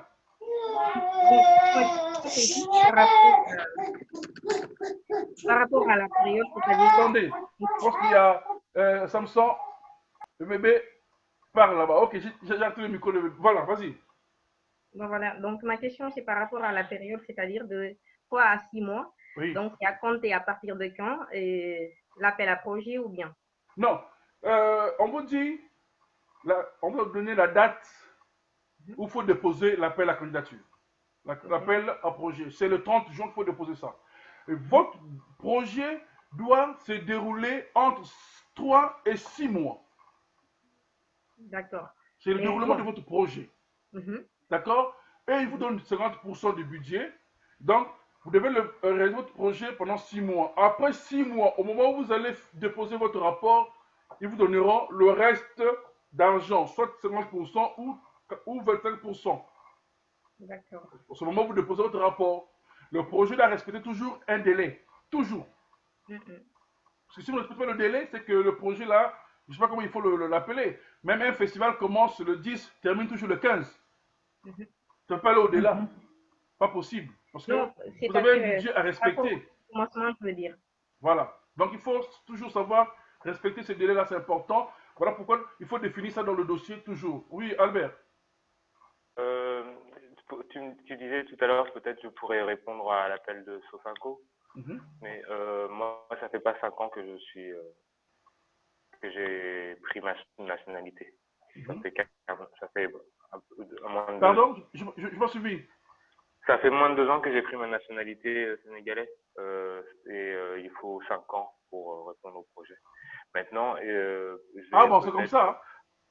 Oui, donc du coup,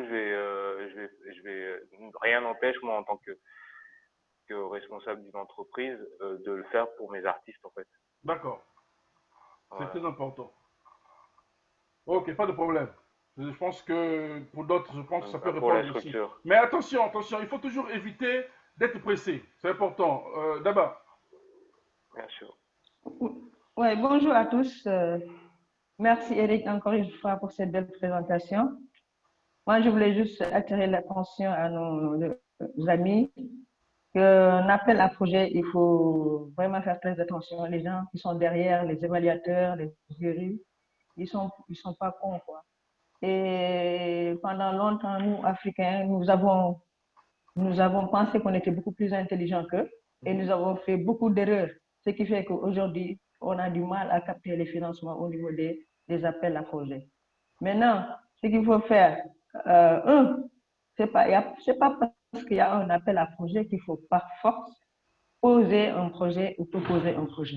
C'est pas parce que vraiment cet appel est là pour l'artiste. Pour les artistes, effectivement, tout le monde a des problèmes en ce moment à cause de cette coronavirus. Mais si j'ai pas de projet, j'ai pas de projet. Il faut pas prendre un projet pour avoir de l'argent. Il faut prendre un projet parce que ce projet est un besoin. Et un besoin qu'on a mûri, qu'on sait qu'on peut l'élaborer dès le départ, qu'on sait qu'on peut l'exécuter et qu'on sait qu'on est capable de l'exécuter et avoir les résultats attendus. Je suis très bon, en ce moment, ce qui se passe, tout le monde fait des appels à projets et tout le monde fixe ses appels à projets dans un seul but, coronavirus, crise sanitaire. Moi, je ne suis pas prêt. Je ne suis pas vraiment prête à répondre à ces appels à projets si je n'ai pas bien mûri mon projet. S'il n'y a pas de besoin de création de projet. Est-ce que ce besoin-là existe, comme le disait tout à l'heure Eric? Excusez-moi. Oui, s'il vous plaît, excusez-moi, je vais... S'il vous plaît, une maquillette. C'est ça avant les enfants. Ils sont tous pareils partout. Est-ce que tu sais, moi, je suis en train de courir partout dans la maison. J'étais dans le salon, ils m'ont trouvé là-bas. Maintenant, là, je suis dans les escaliers, même, ils m'ont trouvé là-bas. S'il vous plaît. Ils sont comme ça, les enfants. En train de courir partout, quoi. Voilà. Tu vois, donc, sincèrement, quand on pose un projet, c'est parce qu'on a mis de ce projet, c'est parce qu'il y a un besoin. On est en coronavirus. Qu'est-ce qui m'a... Surtout en ce moment, ce projet-là, cet appel est il faut faire très attention, il y a beaucoup de pièges. Et j'ai peur qu'il y aura des gens qui vont avoir cet appel, qui vont réussir à être sélectionnés. Mais si on ne fait pas attention, on risque de ne pas être nombreux à être sélectionnés. Exactement. Parce que quand on est artiste, souvent, on tire beaucoup. Puis en général, voilà, le Covid en ce moment, j'imagine en ce moment-là, même au Sénégal, le président a mis 3 milliards pour les artistes. Il a mis beaucoup de milliards dans d'autres secteurs, personne ne les entend. Mais il suffit de mettre 3 milliards pour les artistes, pour les tiraillements, tu ne peux pas comprendre. Et à chaque fois qu'on te dit, voilà, donne-moi la liste des artistes, au lieu de donner les 10 artistes que tu as, tu mets 30 avec les bailleurs, ça ne marche pas. Par exemple, demain, s'il faut faire une évaluation financière, ce budget que vous allez présenter, il faut que ça réponde déjà aux besoins techniques. Il faut que les deux phases du projet, l'aspect technique et l'aspect financier, ce soit vraiment les deux doivent vraiment être concordants. Il y a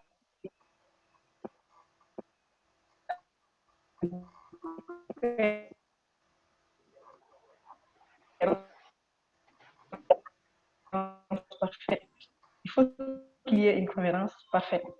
Déjà, parce qu'ils ne sont pas cons. Ils vont faire les parallèles des fins, mais je ne peux mettre que que je vais quand même, pour 6 mois, je vais faire un projet à 1 milliard, quoi. Est-ce que vous allez?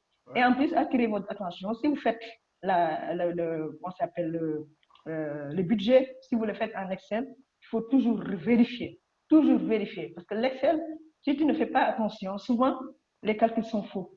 Et comme souvent, quand tu fais les calibrages là, souvent, si tu ne fais pas attention, tu glisses un truc, tu n'as pas fait attention, tu n'as pas vérifié, et puis ça te fausse les calculs. Toi, tu es sur 6 milliards, alors que ton budget était à 300 000. Est-ce que tu vois? Ça aussi, ça risque de rejeter.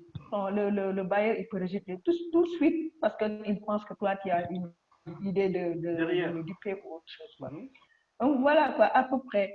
Je suis tellement très d'accord avec tout ce qu'il a dit. Mais nous, en tout cas, nous qui devons postuler à ce projet-là, qui devons postuler à cet appel, il faut qu'on fasse très attention. Il faut qu'on sache qu'est-ce que nous, on veut, qu'est-ce qu'on va proposer. Si je propose, moi, j'ai refusé récemment de proposer un projet, on m'a appelé. Il y a le site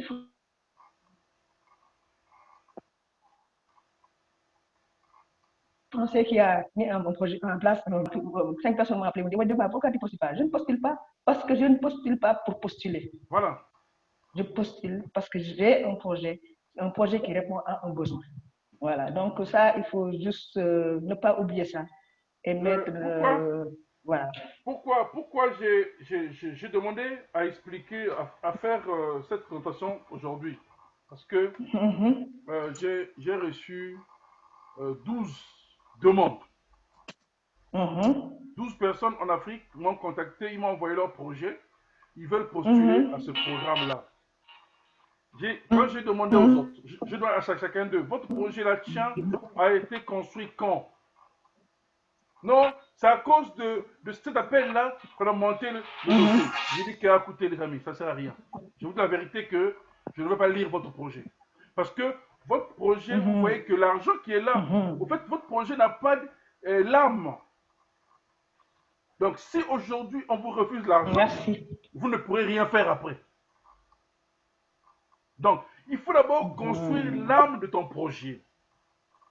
Ne sois pas pressé. Commence à écrire ton projet dès maintenant.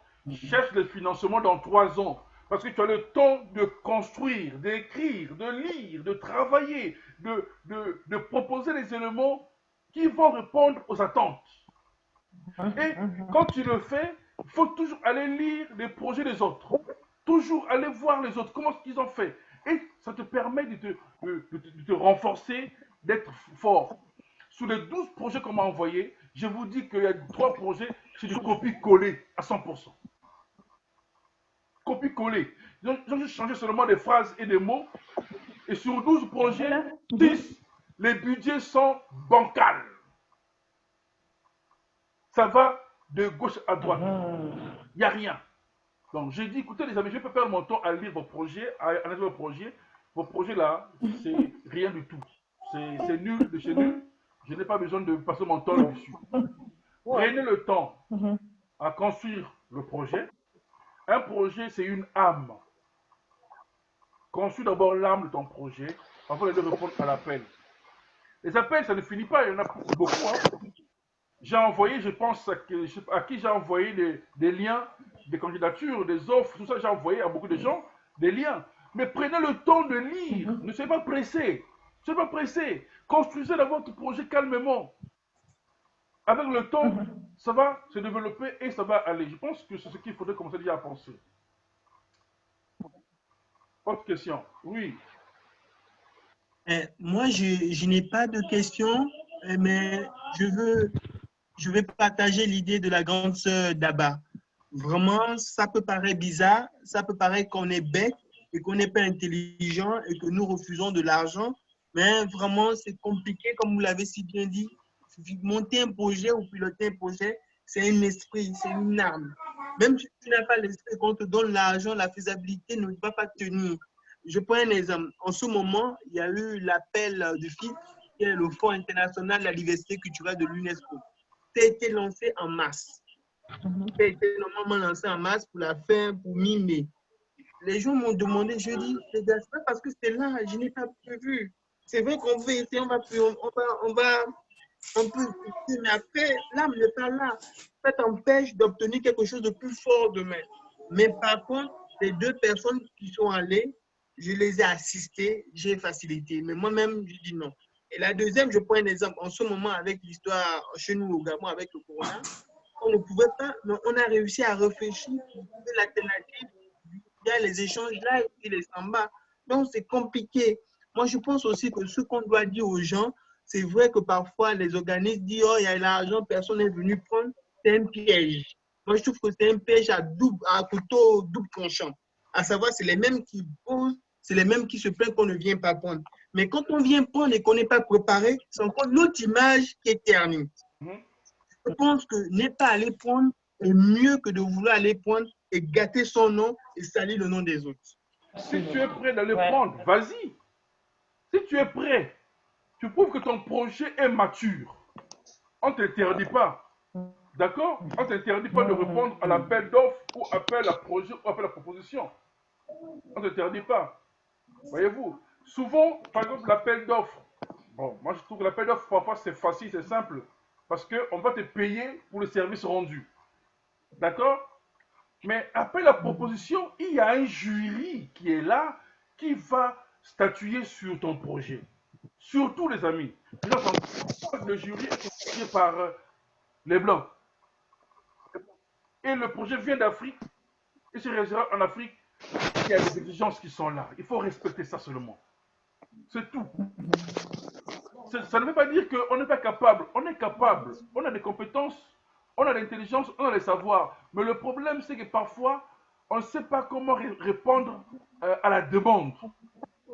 Nous sommes dans l'approche de l'offre. On n'est pas sur l'approche de la demande. Non, c'est l'offre seulement. À l'autre, comment ça vendre du pain, il y a des clients. Moi, si je m'en vais faire vendre du pain parce qu'il y aura des clients. Non, il faut faire l'état de lieu. Est-ce que mon projet là répond aux normes exigées par la peine? Si ça répond aux normes, ok. À quel niveau se trouve mon projet? Est-ce que mon projet est valable, viable, faisable? Valable, viable, faisable. Je dois déterminer cela. C'est ce que j'appelle le VVF. Donc le 2VF. Valable, viable, faisable. Alors si c'est viable, c'est bon. Si c'est faisable, ok. Donc je dois maintenant passer à la phase maintenant de la réalisation. Mais si je n'ai pas sûr, moi quand j'ai commencé à écrire ma thèse, j'avais dit je vais faire ma thèse en 3 ans. Mes amis, 3 ans là, c'est pas donné. Hein? Je me suis dit que je vais faire ma thèse en 3 ans, mais laisse tomber. Hein? Les exigences qui sont dans la thèse, le jour où ma fille me dira que papa, je vais faire la thèse de doctorat, je lui dis, va te débrouiller là-bas. Moi, je ne suis pas là. Voyez-vous? Parce qu'aujourd'hui, ma thèse, je l'ai 575 pages. Je suis à la 5e année. Et 5e année, j'ai terminé enfin. Au plus tôt le 31 août, le 31 décembre, je vais soutenir pour dire voici votre travail, j'ai fait en 5 ans. Donc ça veut dire quoi? Se lancer pour un travail, les amis, il faut se préparer, il faut s'armer, il faut avoir les outils, les éléments. Je ne pousse pas les gens à aller faire des trucs vite fait. Non, elle va vite. C'est après, tu vas te casser le nez et c'est trop tard. Mieux vaut prendre le temps de bien réfléchir. Si ça va te prendre 6 mois, 1 an, c'est mieux. Voyez-vous, pour rentrer seulement sur le terrain d'études, j'ai fait 2 ans. Il faut que tu rencontres les personnes. Attendez, ma porte sonne. Allô? Oui, tu as des clés, non? Vas-y, moi je suis en réunion là. Bon? Voilà. Donc, il faut prendre le temps de bien construire le projet, les amis. Ne courez pas parce que vous voulez courir. Je vais devenir riche déjà tout de suite là. Je vais pouvoir faire. Non. $2000, c'est rien du tout. L'appel d'offres. C'est rien. Ouais. $2000, c'est rien du tout. Par rapport au travail que tu vas fournir. Cherche à aller prendre l'argent de l'Union européenne. Merci. Là où il y a 45 000 euros. Là où il y a 25 000 euros. Oui, il a raison. Voilà. Ouais. C'est ça qu'il faut faire. Et je prends le temps, moi, de travailler sur ça. Exactement. Je prends le temps aujourd'hui de former les gens sur les normes de l'Union européenne. Exactement. Excusez-moi. Je vous présenter. Ça, c'est mon premier ouvrage que j'ai publié.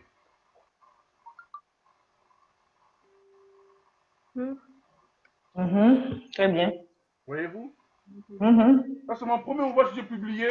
J'ai travaillé sur le financement de l'Union européenne à travers un projet qui s'est réalisé dans 3 continents. C'est-à-dire qu'au Bénin, en Haïti et dans l'île Maurice.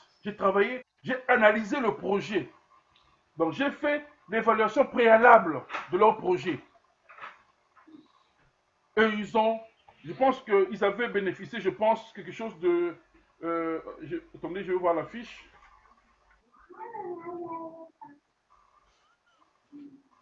Voilà. Eux, ils ont eu combien? 470 000 euros.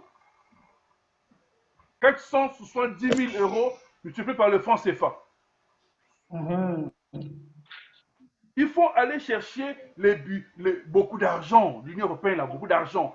$2000, c'est rien du tout. Ça se moquer des gens. Quand j'ai vu, excusez-moi, quand j'ai vu l'appel, j'ai dit que ça se moquait des gens. Bon, ils ont bien dit, hein, c'est une subvention parce que tu as faim ou tu as eu un problème. Bon, je suis d'accord, ok, il n'y a pas de problème, c'est une aide. On ne refuse pas les aides. Mais à un moment donné, il faut savoir cibler les projets. Il ne faut pas aller chercher les projets. Il faut aujourd'hui travailler sur un projet sur 1 an, sur 12, sur 24 mois. Ok, au moins. Donc, je m'en vais monter un projet sur une formation d'une année. Et je sais comment travailler. C'est ce que je suis en train de faire. D'abord, quand je parlais de la formation que tu dois venir faire au Sénégal, c'est avec Albert que tu vois à côté de toi. Ok, Albert, bonjour. Voilà, tu vois. Donc, c'est avec Albert que l'on est en train de travailler sur les formations qu'on doit venir faire sur place. Donc, ce n'est pas une formation de 5 jours, de 2 jours. Une formation qui va étaler sur des semaines où on va former les gens comme si on partait à l'école le matin au soir. À la fin, on vous certifie, vous avez fait un travail. Exact. Donc, on vous montez des projets de formation d'une année. Allez chercher des financements. Et ce sont des projets qui ne coûtent pas de 2000 $ ou 1500 ou 1900 €. Non. D'accord? Donc, voilà un peu, ce sont des éléments que je peux encore vous donner en termes d'explication, sauf s'il y a encore des compléments, des questions. Oui, Albert, ton micro. Ton micro, Albert. Oui, attends, j'active. Ah, merci. Ouais, c'est bon. Non, le projet là pour la formation, c'est très important. Moi, Attends. J'ai encore fait une bêtise. Attends. Attends.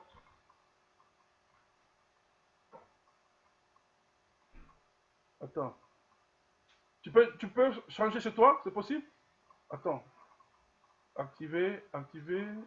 moi, c'est activé. Oui, c'est bon. Vas-y.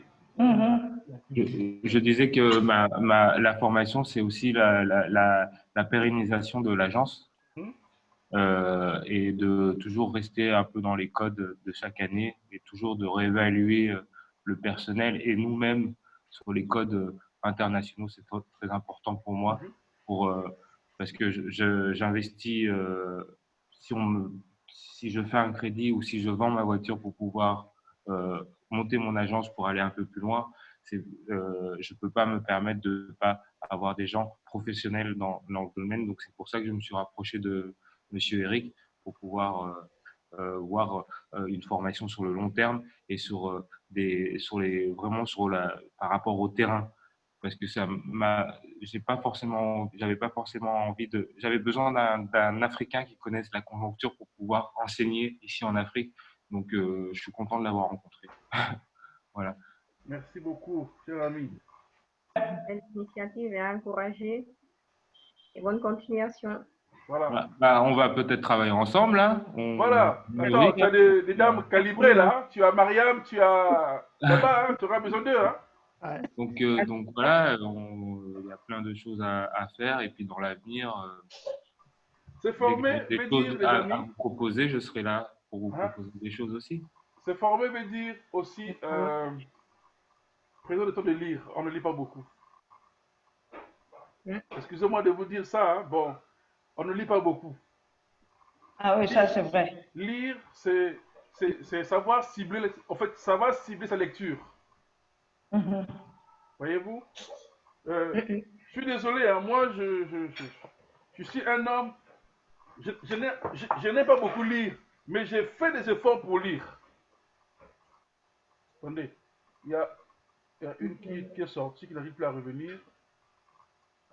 Je n'aime pas lire, mais j'ai fait semblant de vouloir chercher à lire. Aïe, attendez, je vais vous montrer des choses.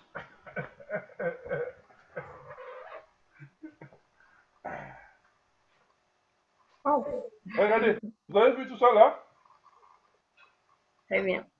Pris le temps de les lire toutes. Waouh, bravo. Tout lu. Pas du début jusqu'à la fin, mais j'ai lu. J'ai lu quoi? J'ai lu les parties essentielles. Les parties essentielles. Voilà. Ça, c'est. Le Gabonais le connaît déjà. Oui. Ça, c'est. J'ai acheté ça au Gabon. Ça, c'est une dame qui a publié ça au Gabon. Excusez-moi.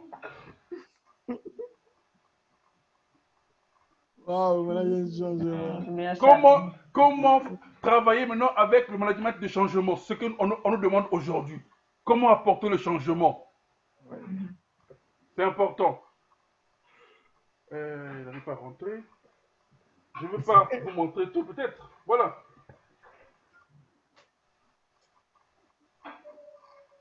réussir l'entrepreneuriat culturel. Le cas du Cameroun, c'est très important. Ce sont des choses importantes. Ça, là, le management des entreprises artistiques et culturelles, ce sont des outils nécessaires. Je ne vais pas tout vous montrer. Je passe mon temps à lire, pas tellement trop, mais un peu, pour toujours avoir ce que je dois donner aux autres. Si vous lisez, vous allez enrichir votre projet, vous allez développer votre projet, vous allez le rendre plus consistant. Parce que si j'ai la copie du projet de Daba, du projet d'Albert ou de Mariam, ça me permet d'analyser, de savoir comment je peux me prendre pour éviter de tomber dans les erreurs. Voyez-vous? Donc, vraiment, c'est une demande que je vous fais. Prenez le temps aussi de lire. C'est important. Ça donnera un peu plus de force dans votre projet et dans ce que vous voulez faire. Prenez le temps d'aller lire tout le temps les normes, enfin les TDR. Prenez le temps d'aller lire les TDR des appels à projets, peu importe, surtout l'Union européenne. Lisez les termes de référence tout le temps. Même si tu ne vas pas répondre à l'appel à projet, mais commence à faire des simulations avec leur TDR. Donc, travaille avec les TDR là, juste tu sais que non, dans 2 ans, dans 1 an, il y aura un appel qui va venir. Tu as déjà préparé ton projet en s'établant sur leur TDR. C'est important. Donc, TDR, je parle des termes de référence. Donc, TDR, c'est termes de référence. Parce que les termes de référence, c'est ce qu'on demande. Pas le cahier de charge, hein, mais les termes de référence, c'est très important. C'est différent des cahiers de charge. Donc, il faut prendre le temps d'aller lire tout le temps leur TDR. Ça vous permet de vous préparer au fur et à mesure. Donc, et allez toujours lire les appels à projets qui existent. Comparez toujours. Et c'est important. Aujourd'hui, les amis, il n'y a plus de financement dans la culture. Mais il y a les financements, vous savez où? Aujourd'hui, on parle de quoi? Du changement climatique? Développement durable. Ah! Il y a l'argent de développement durable. Il y a des amis qui ont compris ça déjà en Afrique. Ils ont commencé à créer des festivals de quoi? Au Niger. Au développement durable. Au Niger, Mahmoud Affaire a commencé déjà. Et il a créé un réseau. Déjà. Donc, les gens savent où aller piocher déjà l'argent. Commencez déjà à travailler dessus. C'est ce que je parlais la dernière fois, l'innovation. Innovez dans votre imagination, innovez dans vos projets, innovez dans l'environnement dans lequel vous êtes. Ça vous permet de construire de nouvelles idées. Ne restez pas seulement dans la musique, dans le théâtre, dans la danse. Non, il faut innover. C'est important. Innover et diversifier. Ne restons pas seulement dans ce que nous sommes, ce que je connais. Il faut diversifier les intelligences et les projets. C'est important. Voyez-vous? Donc, voilà ce que je tenais à vous dire. S'il n'y a pas d'autres questions ou d'autres approches à ajouter, je pense qu'on a fait 2 heures déjà. C'est une bonne chose. Et peut-être rendez-vous à une prochaine rencontre. Si j'ai encore la force, la semaine prochaine, je fais encore un cours. Si j'ai la force. Monsieur, si je n'ai pas la force, je ne pourrais pas. Non, il faut avoir la force. Hein? Il faut avoir la force. Hein? La force, parfois.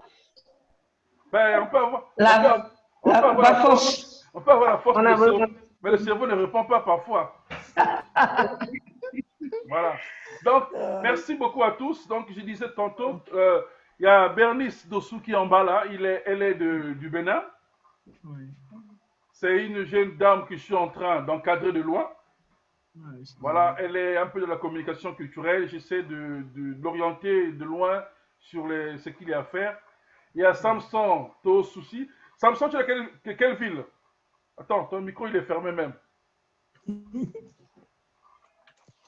Samson. Je suis dans la commune d'Agome. Je suis dans la commune d'Agome-Calavi. Tu es à Agome-Calavi. Bernice est à Cotonou. Donc tu es à Agome-Calavi, un peu dans le nord, je pense. Et voilà. Donc, Il y a Ogoula Latif, qui est du Gabon. C'est les milliardaires les milliardaires d'Omar Bongo. Amin, amin, amin. Les milliardaires d'Omar Bongo, ceux qui gèrent le pétrole du Gabon. Sauf Il y a qu'il nous arrive, Albert qui s'est déplacé parce qu'il a reçu un appel. Albert est à Dakar avec Mariam, avec Daba. Je sais que vous ne se connaissez pas, certains d'entre eux. Maintenant, aujourd'hui, vous connaissez. Ouais. Commencez maintenant déjà à travailler sur des projets. C'est important. Voilà. Ouais. Donc, comme on dit, si ce n'est pas Eric, vous n'allez pas connaître Jean, vous n'allez pas connaître Paul. Maintenant que vous connaissez, je pense que c'est toujours important. Ouais. Miss Eric, oui. Moi, dommage que Albert n'est pas là, mais je pense que vous allez le transmettre ça. Moi, je suis content que Albert soit là parce que avoir Daba et Mariam, c'est très important parce que c'est des personnes de référence à Dakar, au Sénégal. Et il n'y a pas une fois que je suis arrivé à Dakar que je ne suis pas allé cogner leurs portes, même s'il n'y a pas de projet, moi, je leur dis bonjour.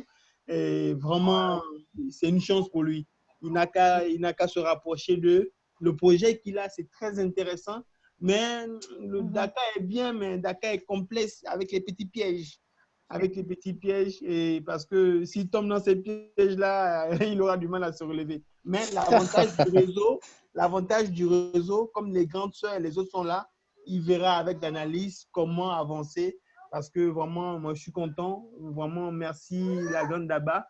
Parce que quand je me suis connecté et que j'ai vu Daba, j'ai dit, eh bien, fais quoi ici? Parce que disons-nous la vérité, parce qu'on est là, c'est aussi le moment de témoignage. Par son expérience, parce qu'elle a vécu, parce qu'elle a géré dans la culture. Ouais. Voilà, je me dis, quelle humilité, aïe, il faut aussi nous donner un peu. Vraiment, merci. Moi, je pense que c'est important de toujours partager nos expériences, nos intelligences. Oui. J'ai besoin de vous, vous avez besoin de moi, on a besoin des autres, on va pouvoir avancer ensemble. Donc, avec plaisir, vraiment, avec plaisir. Voilà. Vraiment, il y a Mariam qui parlait de quelque chose, Mariam. Oui, je dis, je rejoignais votre idée, d'autant plus que moi aussi, j'ai connu la sœur d'avant, donc depuis 2012, je pense. Franchement, elle est active, elle est à fond dedans et serviable, franchement. Donc, chapeau. Elle fait un bon job. Je l'admire beaucoup. Et merci beaucoup. Respect. Voilà, merci Albert, donc on disait pour se remercier pour tout ce qu'on a dit. Tout à l'heure, disait Ogoula Latif que tu as deux dames qui sont là devant toi. En tout cas, prends contact avec elles. Ce serait le moment d'échanger, de pouvoir aussi avoir d'autres conseils. On ne sait jamais, c'est toujours important. Pour pouvoir avoir encore plus d'accompagnement. C'est important. Voilà. Donc, on a toujours besoin des autres pour avancer. On ne peut pas se construire seul. Ce n'est pas possible. Ouais, c'est sûr. Merci beaucoup, en tout cas. Donc, merci beaucoup à tous. Eric, oui, Daba.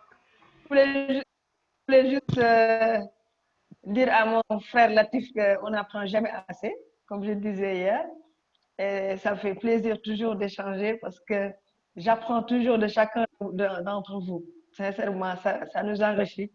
Donc, vous allez me voir partout, hein, parce que moi, je suis tellement curieuse et je veux savoir comment ça se passe, qu'est-ce qui se passe autrement ailleurs.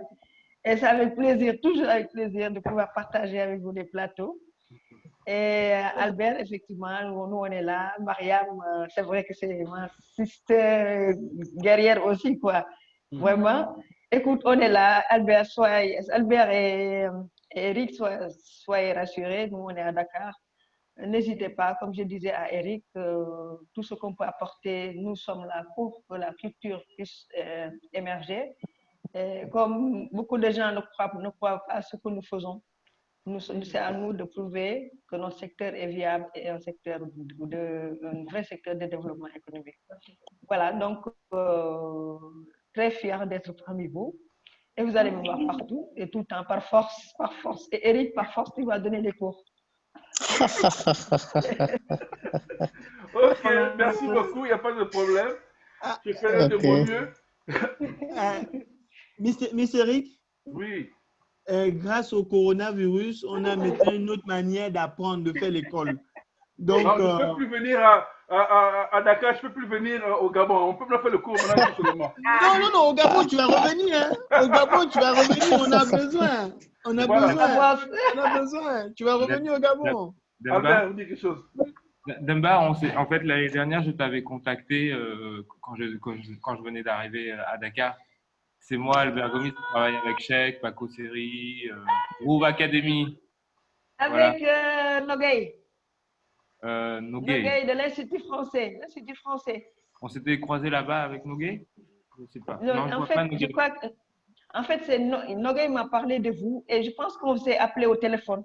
Voilà, exactement. Exactement, c'est ça. Ça poursuit son chemin, ça construit. Voilà, donc voilà, enfin, voilà. Maintenant, on se voit là. Voilà. Vous me payez combien? Il faut qu'on te paye, Eric. Il faut qu'on te paye. Voilà. En tout cas, les amis, ça fait plaisir. Je suis désolé. Plaisir. Ça fait plaisir de savoir travailler ensemble. Je veux, en tout cas, essayer de me proposer une idée pour la semaine prochaine sur une problématique d'un cours. Si je peux commencer à travailler là-dessus, envoyez-moi des messages sur WhatsApp sur un besoin précis parce que, comme on dit, on ne forme plus pour former, il faut former par un besoin. Donc, c'est ça. un besoin précis, toujours dans le complément des formations de compétences. Moi, je vais préparer ce cours par rapport à l'offre qui est en cours et voilà, vous pouvez préparer ce cours-là. Donc, j'ai voulu présenter aussi sur maintenant comment présenter un dossier, la présentation d'un dossier. Bon, je n'avais pas le temps, j'ai dit je ferai ça c'est prochainement. Mais tous nous savons comment présenter un dossier déjà. Maintenant. Ah non, il y a les pièges, hein, il y a les pièges. On apprend toujours. Voilà, donc, en tout cas, je suis ouvert à vos propositions. Ça me permet de me préparer pour pouvoir préparer encore un cours si possible. Donc, vraiment, je vous dis merci d'avoir assisté à ce cours jusqu'à la fin. Surtout pour les amis du Bénin. Ils m'ont posé des problèmes. Voilà, il fallait le faire. Normalement, ce cours, elle le fait seulement sur ordinateur. Donc, j'ai autorisé que tout le monde, ceux qui peuvent avoir le téléphone, peuvent le faire. Vous avez suivi le cours, c'est quand même important. Ouais. Parce que Merci. avec le téléphone, vous n'avez pas toute la présentation de l'ordinateur comme vous voulez. Les données qui sont, c'est pas facile à voir ça. Et les équipes C'est sont ça, vraiment. Donc, voilà pourquoi. Et ce que je viens de présenter, c'est un résumé, hein, un résumé d'un cours qui prend 3 mois. Donc, c'est un résumé que j'ai fait, qui, si Dieu fait grâce, quand on se retrouve un jour, sont des cours qu'on va développer pour que les gens aient la démarche appropriée. Mais c'est surtout notre travail. Je travaille beaucoup sur les appels à projets de l'Union européenne qui sont difficiles. Très difficile, oui. Les appels à projets, moi je suis formateur, mais parfois je ne peux pas monter le dossier moi-même. Mais je montre aux gens comment faut-il contourner des pièges. Voilà. Donc, je travaille beaucoup sur ça. Et c'est ça le secret. On va y arriver un jour. Eric, un témoignage là. Oui. Bonne soirée. Eric, un témoignage. C'est ça que tu dis? Vas-y. Voilà, je voulais remercier la grande sœur Daba. Je l'ai connue pour la première fois au Bénin sur le CIMA en 2015. C'est vrai. Je suis le responsable du groupe Palestone Brass Band. Ah, je sais, je me rappelle bien de vous. Voilà. Bonsoir à toi et merci pour tout. Oui. Tant mieux. Voilà. Je me rappelle bien de Eric. cette gentille là. Et surtout, bonne soirée à vous, les amis. Oui, merci. Faut nous envoyer le coup là-haut. Faut nous envoyer le coup je vais te charger ça sur mon ordinateur et après vous envoyer ça. Okay. Merci. Au revoir, bonne soirée. Au revoir. Merci, au revoir.